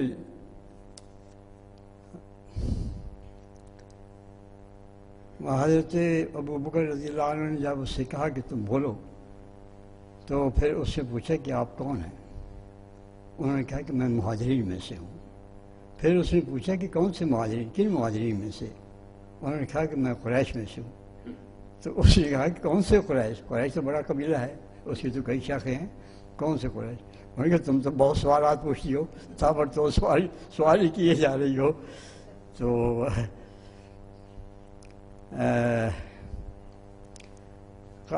پھر اس نے کہا، پھر ادھر سے تو سوال سے چھوڑ دیے، پھر کہا ما بقاؤ نہ علی هذا الامر الذي هذا الامر الصالح الذي جاء اللہ بعد جاہلیت، کہ یہ جو ایک اچھا نظام اور ایک عادلانہ نظام جو قائم ہے اس وقت، اور نیک نظام جس کی صلاح پر مبنی ہے، یہ کب تک قائم رہے گا؟ جاہلیت کے بعد جو نظام قائم ہوا ہے، یہ عدل کا نظام، یہ انصاف کا کام، یہ مظلوم کی مدد کا نظام، اور یہ نیکی اور اچھائی کا نظام جس میں کسی آدمی کو کسی دوسرے سے کوئی خطرہ نہیں، جس میں سے اگر کوئی ظلم بھی کرنا چاہے تو نہیں کر سکتا، اور مظلوم کی عبادت کو پہنچتے ہیں، جس میں ظالم کو ہاتھ روکتے ہیں، ظلم نہیں کرنے دیتے ہیں، جس میں پڑوسی کا خیال رکھتا ہے، ہر شخص دوسرے کا احترام کرتا ہے جس احترام کے وہ لائق ہے۔ تو یہ اتنا اچھا نظام جو ہے یہ کب تک قائم رہے گا؟ اب یہ دیکھیں نا، وہ عورت نے جاہلیت کا نظام دیکھا تھا۔ جاہلیت میں کیا ہوتا تھا؟ غارت ہوتی تھی، کسی کی جان محفوظ نہیں تھا، مال محفوظ نہیں تھی، آبرو محفوظ نہیں تھی، ایک قبیلہ دوسرے قبیلے کے اوپر چڑھ دوڑتا تھا، ان کی بچوں اور عورتوں کو جو ہے غلام بنا لیتا تھا، ان کی عورت کو لوٹ لیتا تھا، اور ان کے مرد جو ہے ان کو قتل کر دیتا تھا۔ کسی کی کوئی چیز فحاشی عام تھی، جھنڈے لگا کے عورتیں لگا کے ان کے بنائے ہوئے تھے، بدکاریاں ہوتی تھیں، اور اس طرح کی برائیاں جو ہیں ان سے اللہ تعالیٰ نے ہماری جب جان چھڑائی ہے، تو یہ جو ہے یہ اتنا اچھا نظام اور اتنا عادلانہ نظام اور اتنا جو ہے اللہ تعالیٰ کے بندوں کے لیے رحمت کا نظام جو یہ کب تک قائم رہے گا؟ دل میں اس کے کھٹکا ہوگا نا کہ لوگ جو ہیں یہ تو برائی سے آئے ہوئے ہیں کہ وہ پرانی چیزیں پھر جاہلیت کی نہ آ جائیں۔ اب یہ دیکھ لیں کہ وہ جاہلیت کا مفہوم کس طرح سے ان کے ذہن میں واضح تھا۔ جاہلیت جو ہے یہ اسلام کی ضد ہے، اسلام کے مقابلے میں جو بھی نظام ہے وہ اسے جاہلیت قرآن مجید کہتا ہے۔ یظنون باللہ ظن الجاہلیہ، حکم الجاہلیت یبغون، قرآن مجید کہتا ہے کہ کیا وہ جاہلیت کے اسلام کے حکام کو چھوڑ کر، اس کے دین کو، شریعت کو، اس کے حکم کو چھوڑ کر جاہلیت کا جو ہے اس کو تلاش کرتے ہیں، اس کے مطابق فیصلے کرنا چاہتے ہیں. تو یہ اسلام اور جاہلیت یہ جو ہے ایک دوسرے کی ضد ہے. اب جاہلیت ایک تو وہ تھی جس کے بارے میں یہ کہا جا سکتا تھا کہ ان میں پڑھا لکھا، سارے عرب میں 17 آدمی تھے وہ پڑھے لکھے تھے، تو اس کی بنیاد اس کو جاہلیت اس وجہ سے نہیں کہا جاتا کہ اس میں پڑھے لکھے لوگ کم تھے، بلکہ اس وجہ سے کہا جاتا تھا کہ وہ دین جو اسلام دین ہے، جو اللہ تعالیٰ نے اپنے بندوں کی رہنمائی کے لیے بھیجا ہے اور جو خیر و برکت کی دین ہے، اس کے بجائے وہ نظام وہاں نافذ رائج تھا. وہ معاشرہ تھا جو ایسے اصولوں پر چل رہا تھا جس میں کسی کی جان مال اور آبرو جو ہے وہ محفوظ نہیں تھی اور لوگ ایک دوسرے سے زیادتیاں کرتے تھے. تو یہ علم کی وجہ سے جاہلیت، علم نہ ہونے کی وجہ سے اس کو جاہلیت نہیں کہتے تھے، کیونکہ آج کا نظام جو ہے یہ بھی جاہلیت کا نظام ہے. حالانکہ آج جو ہے ہزاروں یونیورسٹیاں دنیا میں موجود ہیں، ہزاروں ڈاکٹر موجود ہیں دنیا کے اندر، کہاں سے کہاں تک پہنچ گئے ہیں، چاند کو چھو لیا ہے اور وہاں جا کے قدم رکھا ہے اور مریخ کی طرف سفر ہو رہے ہیں، اور زمین و آسمان کی کتنی قوتیں جو ہیں جنہوں نے اپنے قبضے میں کر لی ہیں، اور ہر روز ایک تازہ انکشاف اور ایک نئی سائنس آتی ہے سامنے. اس سب کے باوجود بھی یہ جاہلیت ہے. یہ جاہلیت اس وجہ سے ہے کہ یہ اس نظام پر نہیں ہے جو اللہ تعالیٰ جو علیم و خبیر ہے، جو انسان کی بہتر جانتا ہے کہ انسان کے لیے اچھی کیا چیز ہے اور اس کے لیے برائی کیا چیز ہے، اس کی عاقبت کس میں سنورتی ہے، اس کی دنیا کے سنورنے کے لیے کون سا نظام اچھا ہے. یہ اس کی طرف سے بھیجا ہوا ہے جس میں کوئی نقص نہیں، کوئی خرابی نہیں، کوئی خلا نہیں.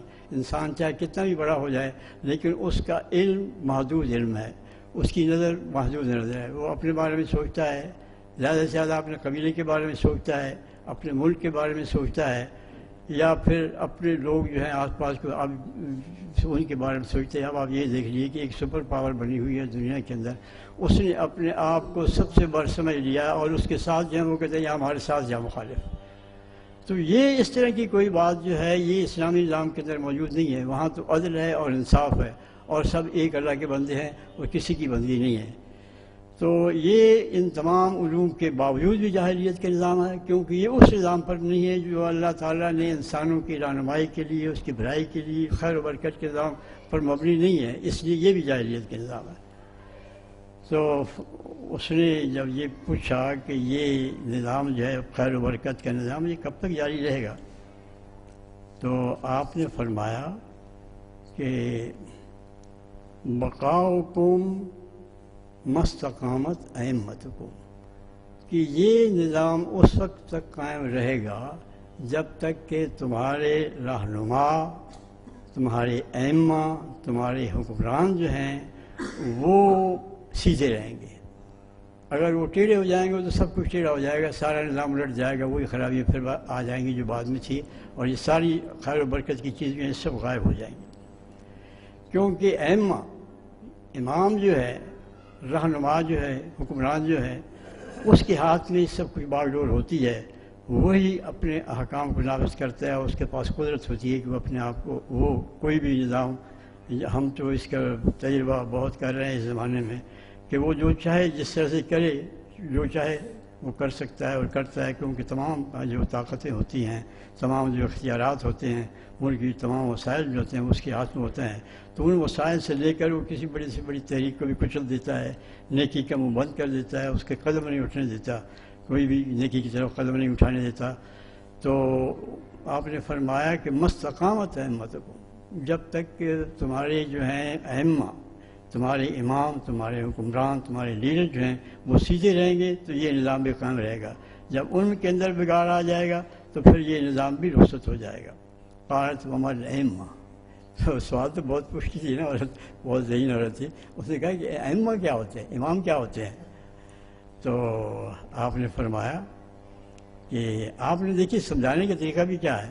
قال اما کان علی قوم کے رؤوسن و اشراف، کیا تمہاری قوم کے اندر کچھ ان کے سردار، ان کے لیڈر نہیں ہیں جن کی باتوں کو لوگ مانتے ہیں اور جن کی لوگوں کی ان کی اطاعت کرتے ہیں؟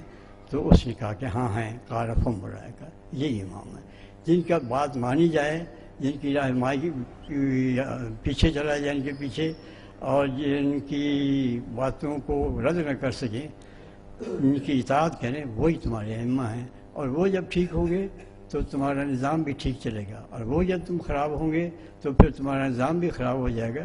اس سے یہ ہے، یہاں یہ بڑا نقطہ ہے اس بات کے اندر، جس میں ہمارے بہت بڑے علماء اور بہت صاحب فکر و نظر لوگ جو ہیں وہ بھی راستے سے ہٹ گئے ہیں، کہ وہ سمجھتے ہیں کہ جو اسلامی حکومت ہے یہ تو بس انعام کے طور پر مل جاتی ہے، اس کا قائم کرنا یہ کوئی فرض نہیں ہے، یہ لوگوں نے خواہ مخواہ اپنی بیڑیاں پہن لی ہیں۔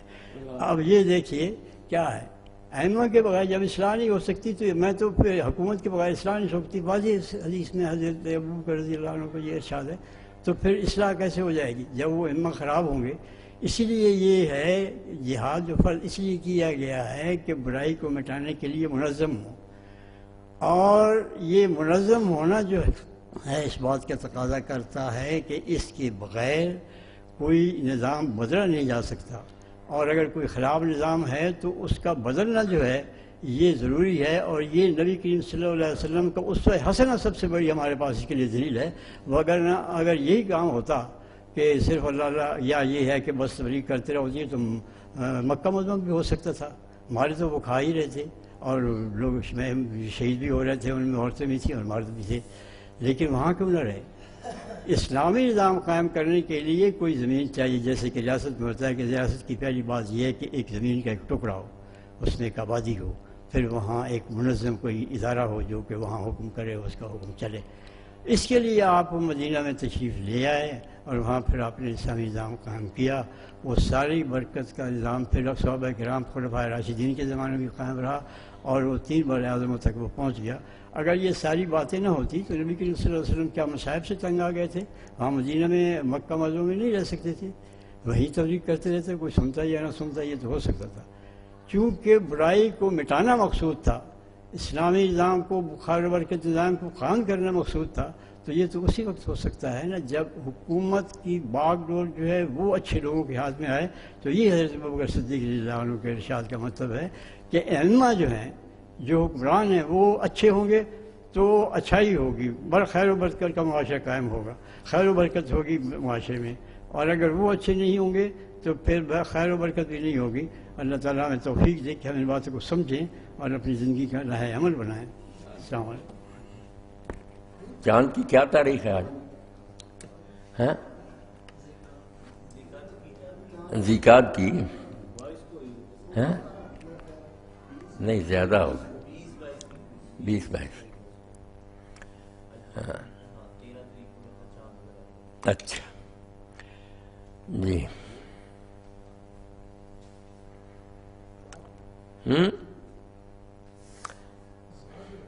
سوال ہے جی کہ پہلے خلافت تھی، اور کہاں سے یہ بگاڑ پیدا ہوا، ائمہ کہاں سے بدل گیا، یہ خلافت ختم ہو گئی؟ یہ تو آپ ریاض صاحب دیکھتے ہیں کہ مولانا مودودی رحمۃ اللہ علیہ ساری عمر بیچارے سوچتے رہے کہ کوئی اس بارے میں لکھ دے تو میری جان بچی رہے۔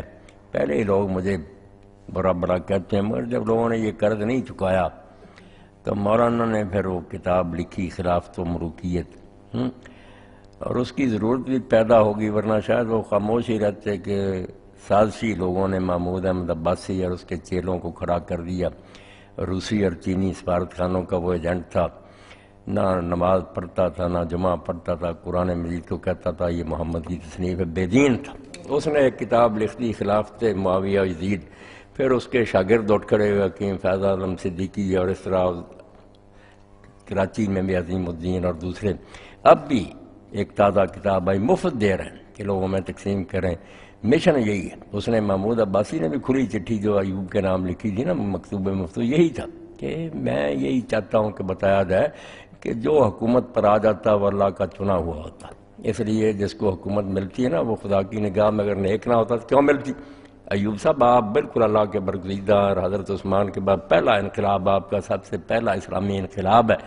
اب مولانا نے دیکھا کہ اگر یہی اسلامی نظریہ کہ جو بیٹھ جائے تخت پر وہ اللہ کا پیارا ہے، پھر تو دین ہی اٹھ گیا، پھر تو جو ہے نا فرعون نمرود وہ خدا کے پیارے ہو گئے، موسیٰ اور ابراہیم علیہ السلام تو سارے مجرم ہو گئے۔ ان بیچاروں نے پھر یہ کتاب لکھی، وضاحت کی کہ نہیں یہ حکومت ملنے سے نہیں بات بنتی، وہ کچھ اصول ہیں اسلامی حکومت کے جس میں وہ جاری ہوں گے، وہ خلافت ہوگی، جب اس سے منہ پھیر لیا جائے گا پھر درجہ بدرجہ اس کا حکم بھی بدلتا جائے گا۔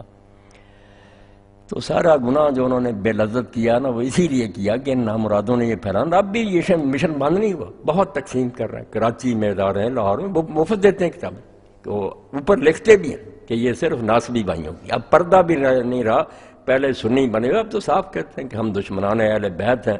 یہ رافضیوں کے مقابلے میں گروہ تھا نا ناسبی, جو کھلم کہتا ہے کہ علی اور اس کی اولاد کے ہم دشمن ہیں, ہم کو برا کہتے ہیں, وہ لکھتے ہیں ناسبی بھائیوں کے لیے. تو پھیلا رہے ہیں.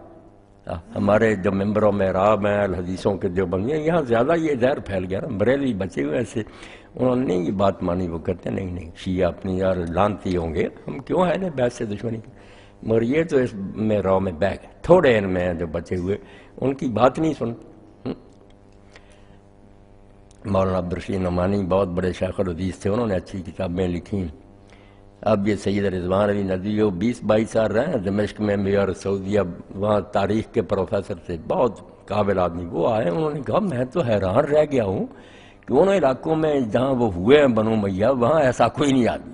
یہاں پاکستان میں یہ فتنہ جو ایسے لوگ لکھ رہے ہیں, وہ بیچارے کتابیں لکھ رہے ہیں کہ کیا انہوں نے فتنہ پھیلا, نہ یہ تاریخ جانتے ہیں, نہ انہیں کوئی پتہ, اپنی طرف سے باتیں کرتے رہتے. یہ سارا نقشہ ہی اٹھ دینا چاہتے ہیں. جیسے حکیم صاحب نے بات بیان فرمائی کہ صدیق اکبر نے کہا امت تو چلے گی اس وقت تک ٹھیک جب تک امام ٹھیک رہے گی. امام کو چھوٹی بات ہوتا, نماز کا امام ہی دیکھ رہے ہیں, وہ غلط چل پڑے ساری جماعت غلط ہو جائے گی. تو جو سربراہ مملکت ہوتا ہے امام اکبر, جس کے ہاتھ میں, اسلام میں تو اصطلاح بھی صدر کے لیے امام ہی ہے نا, کہ امامت کبریٰ اس کے ہاتھ میں ہے, پورے ملک کی باغ ڈور. وہ جدھر کو چلائے گا پھر 50-50 لاکھ کا اجتماع دعائیں کرتا رہے گا, روتا رہے گا اللہ اسلام لا, کہاں سے آئے گا, ادھر کو وہ گاڑی لے جا رہا جائے گی. تو بالکل یہ بات زینب حمصیہ والی جو ہے نا, جو اس نے پوچھی, حضرت صدیق نے کہا کہ جب تک امام ٹھیک رہیں گے یہ نظام چلتا رہے گا, جب امام بگڑ جائیں گے کام خراب ہو جائے.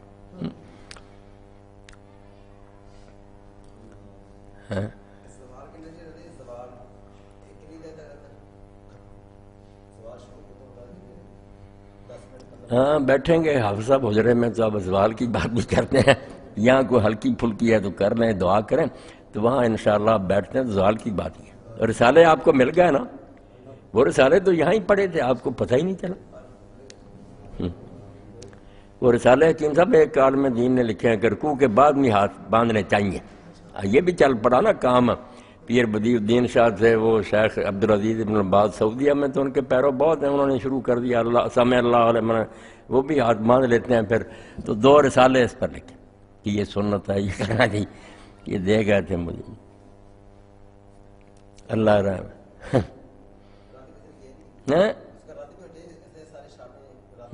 رد بھی لوگوں نے لکھے ہیں, بس کرنے کے کام چھوڑ دیے, اب یہی باتیں رہ گئی. اشرفی ہیں بس, دین سارا جاتا رہا, یہ چیزیں رہ گئی. علی رسول الکریم سیدنا محمد وآلہ وصحبہ اجمعین. اللہم انصر الاسلام والمسلمین واخذل الکفرۃ والمشرکین. اللہم انصر من نصر دین محمد صلی اللہ علیہ وآلہ وسلم واجعلنا منہم واخذل من خذل دین محمد صلی اللہ علیہ وآلہ وسلم ولا تجعلنا منہم. ربنا افرغ علینا صبرا وثبت اقدامنا وانصرنا علی القوم الکافرین. ربنا لا تجعلنا فتنة للقوم الظالمین ونجنا برحمتک من القوم الکافرین. وصلی اللہ تعالی علی خیر خلق محمد وآلہ وصحبہ اجمعین, آمین یا رب العالمین.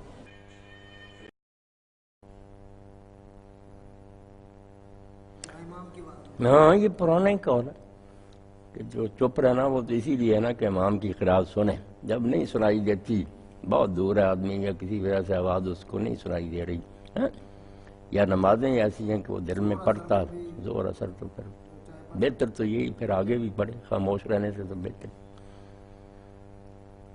ان لوگوں نے مولانا یہ دلیل کہاں سے لے لی کہ کچھ بھی نہ پڑھو, 3 سیکنڈ کھڑے رہو, سبحان اللہ سبحان اللہ سبحان اللہ, تو رکوع میں چلے جاؤ. یہ بھی بات جو تھی نا کہ کہو تو خاموش ہی کھڑے رہو. یہ خاموش کھڑے رہنے والی بات بالکل ہی میں یہ بات واپس نہیں لی. نہیں. یہ جو کہتے ہیں نا کہ پچھڑی رکھتے ہیں جو ہے نا, تیسری اور چوتھی, اس میں کہتے ہیں جو مولوی صاحب کہہ رہے ہیں یہ ہمارے حنفی دوست, کہ اگر کچھ بھی نہ پڑھے نا, بالکل الحمد شریف پڑھے ہی نا, صرف 3 مرتبہ سبحان اللہ کہہ لے، یا وہ بھی نہ کہ اتنی دیر کھڑا ہو جائے کہ 3 مرتبہ سبحان اللہ کہہ سکتا ہو تو رکوع میں چلا جائے تو رکعت ٹھیک ہے۔ یہ تو بالکل بے بنیاد بات۔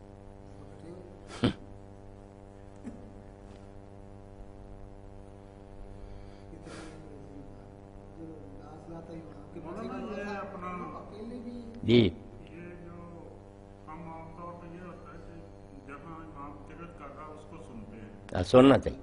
جب وہ نہیں مطلب 2 رکعتوں میں باقی میں نہیں پڑھتا اس میں ہم زیادہ بہتر تو یہی طریقہ کہ جب سن رہا اس کا کلام پھر تو سن ہی لے چپ کر کے، جب نہ سنائی دے تو پھر پڑھ لینا چاہیے۔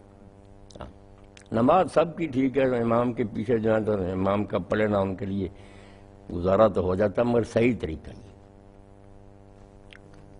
مولانا اسی طرح جب ایک بندہ تھوڑا سا لیٹ شامل ہوتا ہے اس رکعت میں جس میں امام صاحب خاموش ہے تو وہ سورہ فاتحہ مکمل نہیں کر پاتا، آیا مکمل کر کے رکوع میں جائے یا اس کے کہتے ہی رکوع میں چلا جائے؟ نہیں سہر صاحب، جب اللہ اکبر امام نے کہہ دیا چھوڑے، اس کی ہو گئی نا، امام کے پیچھے ہے، نماز تو ہے ہی ٹھیک، موقع مل جاتا پڑھ لیتا، ورنہ کوئی ضرورت نہیں، جھک جانا چاہیے۔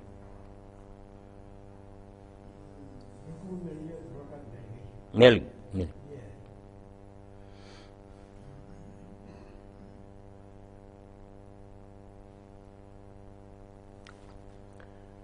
اب جو باتیں مولانا نے لکھی ہیں کہ وہ آدمی سخی بھی ہو جاتا، جو اللہ پر ایمان رکھتا وہ نڈر بھی ہو جاتا، یہ پڑھی ہیں سنی ہیں، مگر وہی بات جو السلام سیدنا محمد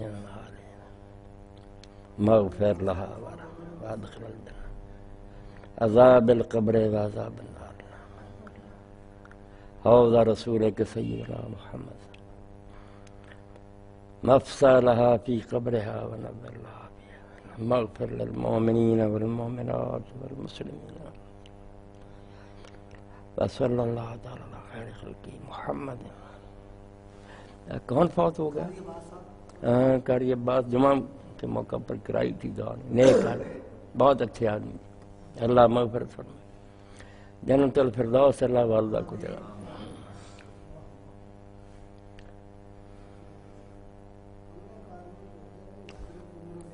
یہ بات جو ہے نا، یہی ہمارے یہ ساتھی نہیں کہتے ہیں اللہ نبیوں کو غیب کی باتیں بتاتا ہے، وہ بتاتا ہے، جیسے سیف کی چابیاں آپ کے پاس ہوں، آپ اس میں سے نکال کر جتنا جی چاہے کسی کو دیتے جائیں، مگر جب چابی ہاتھ میں نہیں تو اپنے بس میں نہیں۔ یہی بات ہے، کوئی فرشتہ کوئی نبی اپنی طرف سے کسی قیاس سے اندازے سے غیب کی کوئی بات معلوم نہیں کر سکتا۔ دوسرا علم جو ہے نا، اس کے وسائل ہمارے ہاتھ میں نہیں ہیں کہ تجربہ کریں، مطالعہ کریں، سوچ بچار کریں، آگے سے آگے ہم چاہ سکتے ہیں، غیب میں بالکل بند ہے، وہاں اللہ ہی بتائے گا، پتہ چلے گا، ورنہ چابیاں اس کے ہاتھ میں۔ یہ بات ہے کہ وہی الہام خواب کسی ذریعہ سے وہ کھولے، ٹھیک ہے، نہ بتائے گا تو پھر نہیں پتہ چلے، غیب میں بے بسی۔ جی رضی اللہ تعالیٰ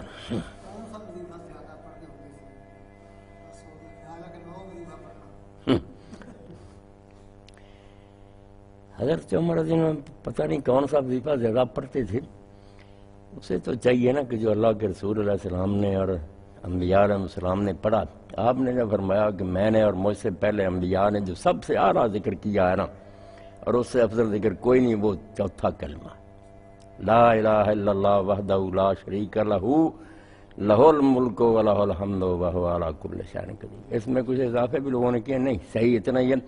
اس کو کہا کہ یہ افضل کلمہ جو میں نے بھی کہا اور مجھ سے پہلے انبیاء نے بھی کہا۔ اور ایک شخص روایت کرتا کہ میں نے حضرت عبداللہ بن عمر رضی اللہ عنہ کے ساتھ حج کیا، میں نے نہیں دیکھا کہ طواف میں، صفا مروہ کے اوپر، عرفات میں، کسی جگہ انہوں نے اور کوئی ذکر کیا، کوئی نہیں، نہ دعا مانگی، نہ یہی پڑھتے رہے۔ ہاں عبداللہ بن عمر، یہی کلم۔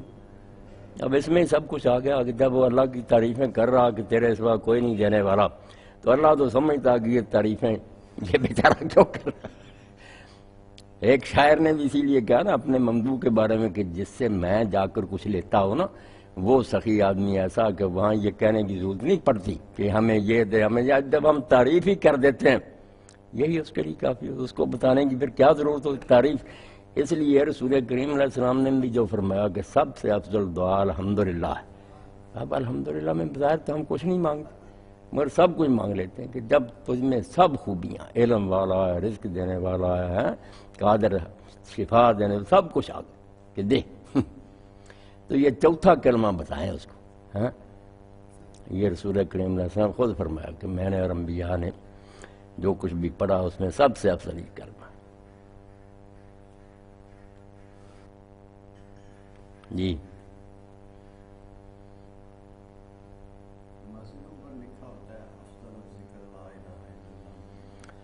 ہاں اس طرح ہی ڈاکٹر صاحب لکھ دیتے ہیں، حالانکہ کسی حدیث صحیح میں یہ جو ہے نا دونوں کلمے اکٹھے نہیں آئے، جس کو ہم کلمہ طیبہ کہتے ہیں نا لا الہ الا اللہ محمد رسول اللہ، یہ کہیں بھی نہیں اس طرح ہے. لا الہ الا اللہ الگ آتا، محمد رسول اللہ بھی جگہ جگہ آتا. دین کی یہ دونوں بنیادیں، مگر بنا ہوا کلمہ اس طرح نہیں آتا.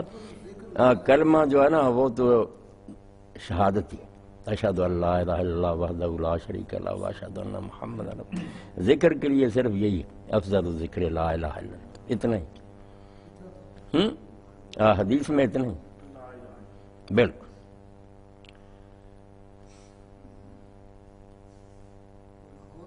فرمایا نا کیوں صاحب لاہور میں کسی عالم نے بات ذکر میں کر دی نہیں، ذکر میں صرف لا الہ الا اللہ، ذکر میں بھائی وہ ہم نے انکار کرا. نہیں غلطی ہے نا. ایمان لانے کے لیے کلمہ ہے شہادت کہ گواہی دے واشہد ان لا الہ الا اللہ واشہد. سمجھتے نا بس ہاں سمجھتے. کچھ کہتے ہیں لا الہ الا اللہ پڑھتے رہو، کبھی کبھی محمد رسول اللہ آخر میں پھر نہیں محمد رسول اللہ سے ایمان ہے بالکل، مگر یہ کلمہ بنا بنا اس طرح نہیں قرآن حدیث میں الگ الگ. دوسرا کلمہ جو ہے نا وہ ٹھیک، اشہد ان لا الہ الا اللہ وحدہ لا شریک لہ واشہد ان محمدا عبدہ ورسولہ.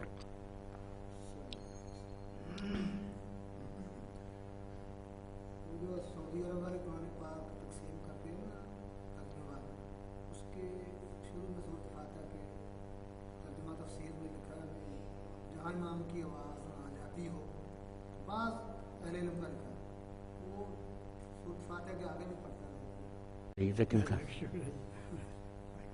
اللہ سے اللہ مہربانی جی خیریت فضل و کرم فرمائے تندرستی میں. ریاست آپ ہی آغاز کیا کرتے ہیں، شروع کریں. اللہ پر ایمان سے جو باتیں ایک بندہ مومن پیدا ہوتی ہیں ان کی کچھ تفسیرات بھی مولانا مودودی صاحب رحمۃ اللہ علیہ نے بیان کی ہے. نفس ہمارا ایمان دے رہا ہے. اب نفس کی مختلف حالتیں جو بیان کی گئی اس کے بارے میں نفس ہمارا دوسرا یہ بیان کی کنجیاں اس کے بارے میں نفس امارہ کی بات کرتے ہیں ریاض صاحب.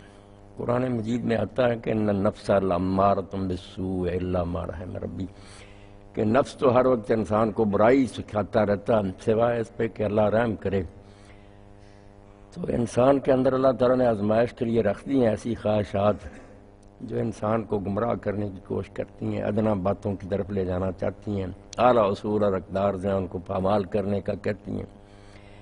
جب انسان ان کو پھر اللہ تعالیٰ پر ایمان لا کر اور خوف آخرت دیے کچھ ٹھیک کرتا تو پھر اس کی حالت بدل جاتی، پھر لوامہ ہو جاتا، پھر کچھ ملامت کرنے لگتا کہ تم نے غلط بات کی ہے، شرمسار ہوتا، چھپتا، اور بالکل ہی ٹھیک ہو جائے تو پھر نفس مطمئنہ ہو جاتا، بالکل ایک حالت پر جم جاتا، خوف اور طمع کسی حالت میں بھی وہ ڈگمگاتا نہیں، اللہ کے احکام پر قائم رہتا. چیز ایک ہی ہے، بس وہ انسان کے اندر جو چیز ہے نا سمجھانے والی، وہ اگر برائی کی طرف دعوت دیتی تب مارا ذرا ٹھیک ہو جائے، کچھ اچھی باتیں بتائے اور غلط بات پر وہ ٹوکے، لوامہ بالکل ہی درست ہو جائے تو مطمئنہ ہو جائے. اللہ نے تو نفس مطمئنہ کے لیے کہا نا کہ ہم اس کو آواز دیں گے کہ چل اپنے رب کی طرف میرے نیک بندوں میں داخل ہو گیا، جنت میں چلا جا. تو نفس مطمئنہ بنانے کے لیے یہ ساری کوششیں، نمازیں، روزے، قربانیاں، جو بھی دین پڑھتے ہیں ہم اسی لیے کہ کہیں اطمینان حاصل ہو جائے، دل ایک جگہ ٹک جائے، اللہ کے احکام کا پابند ہو جائے. ہاں غیب کی کنجیوں کو کیا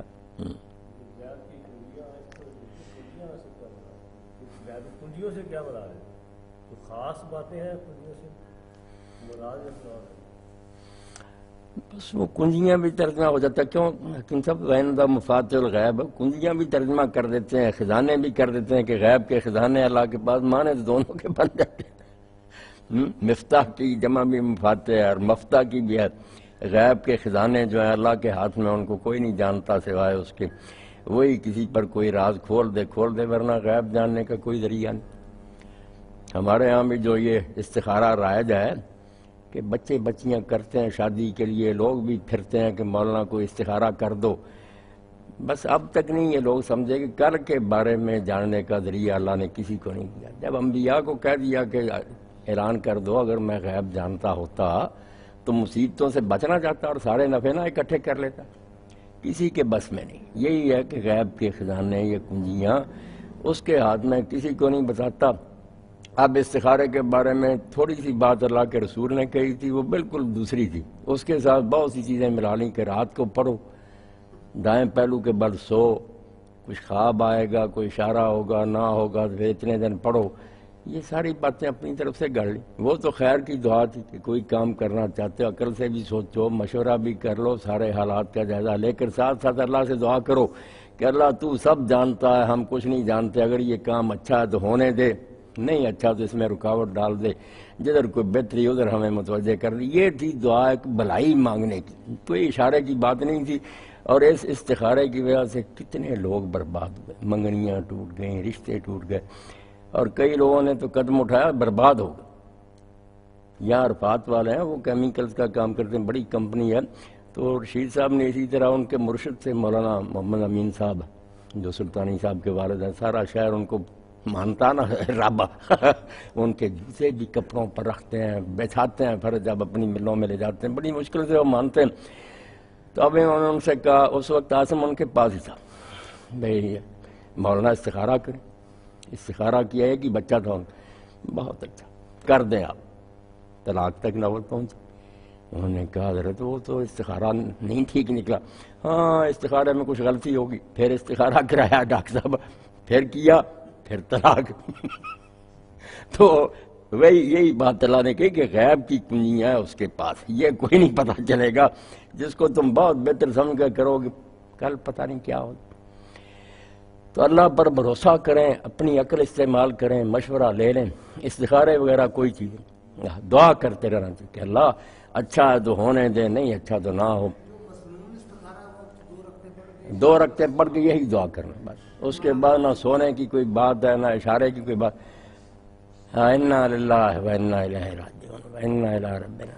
والدہ کا پتہ پھر وہاں ہی لگا, آپ تو چلے گئے تھے نا. ہاں آپ پہلے دعا ہی کریں. الحمدللہ رب العالمین.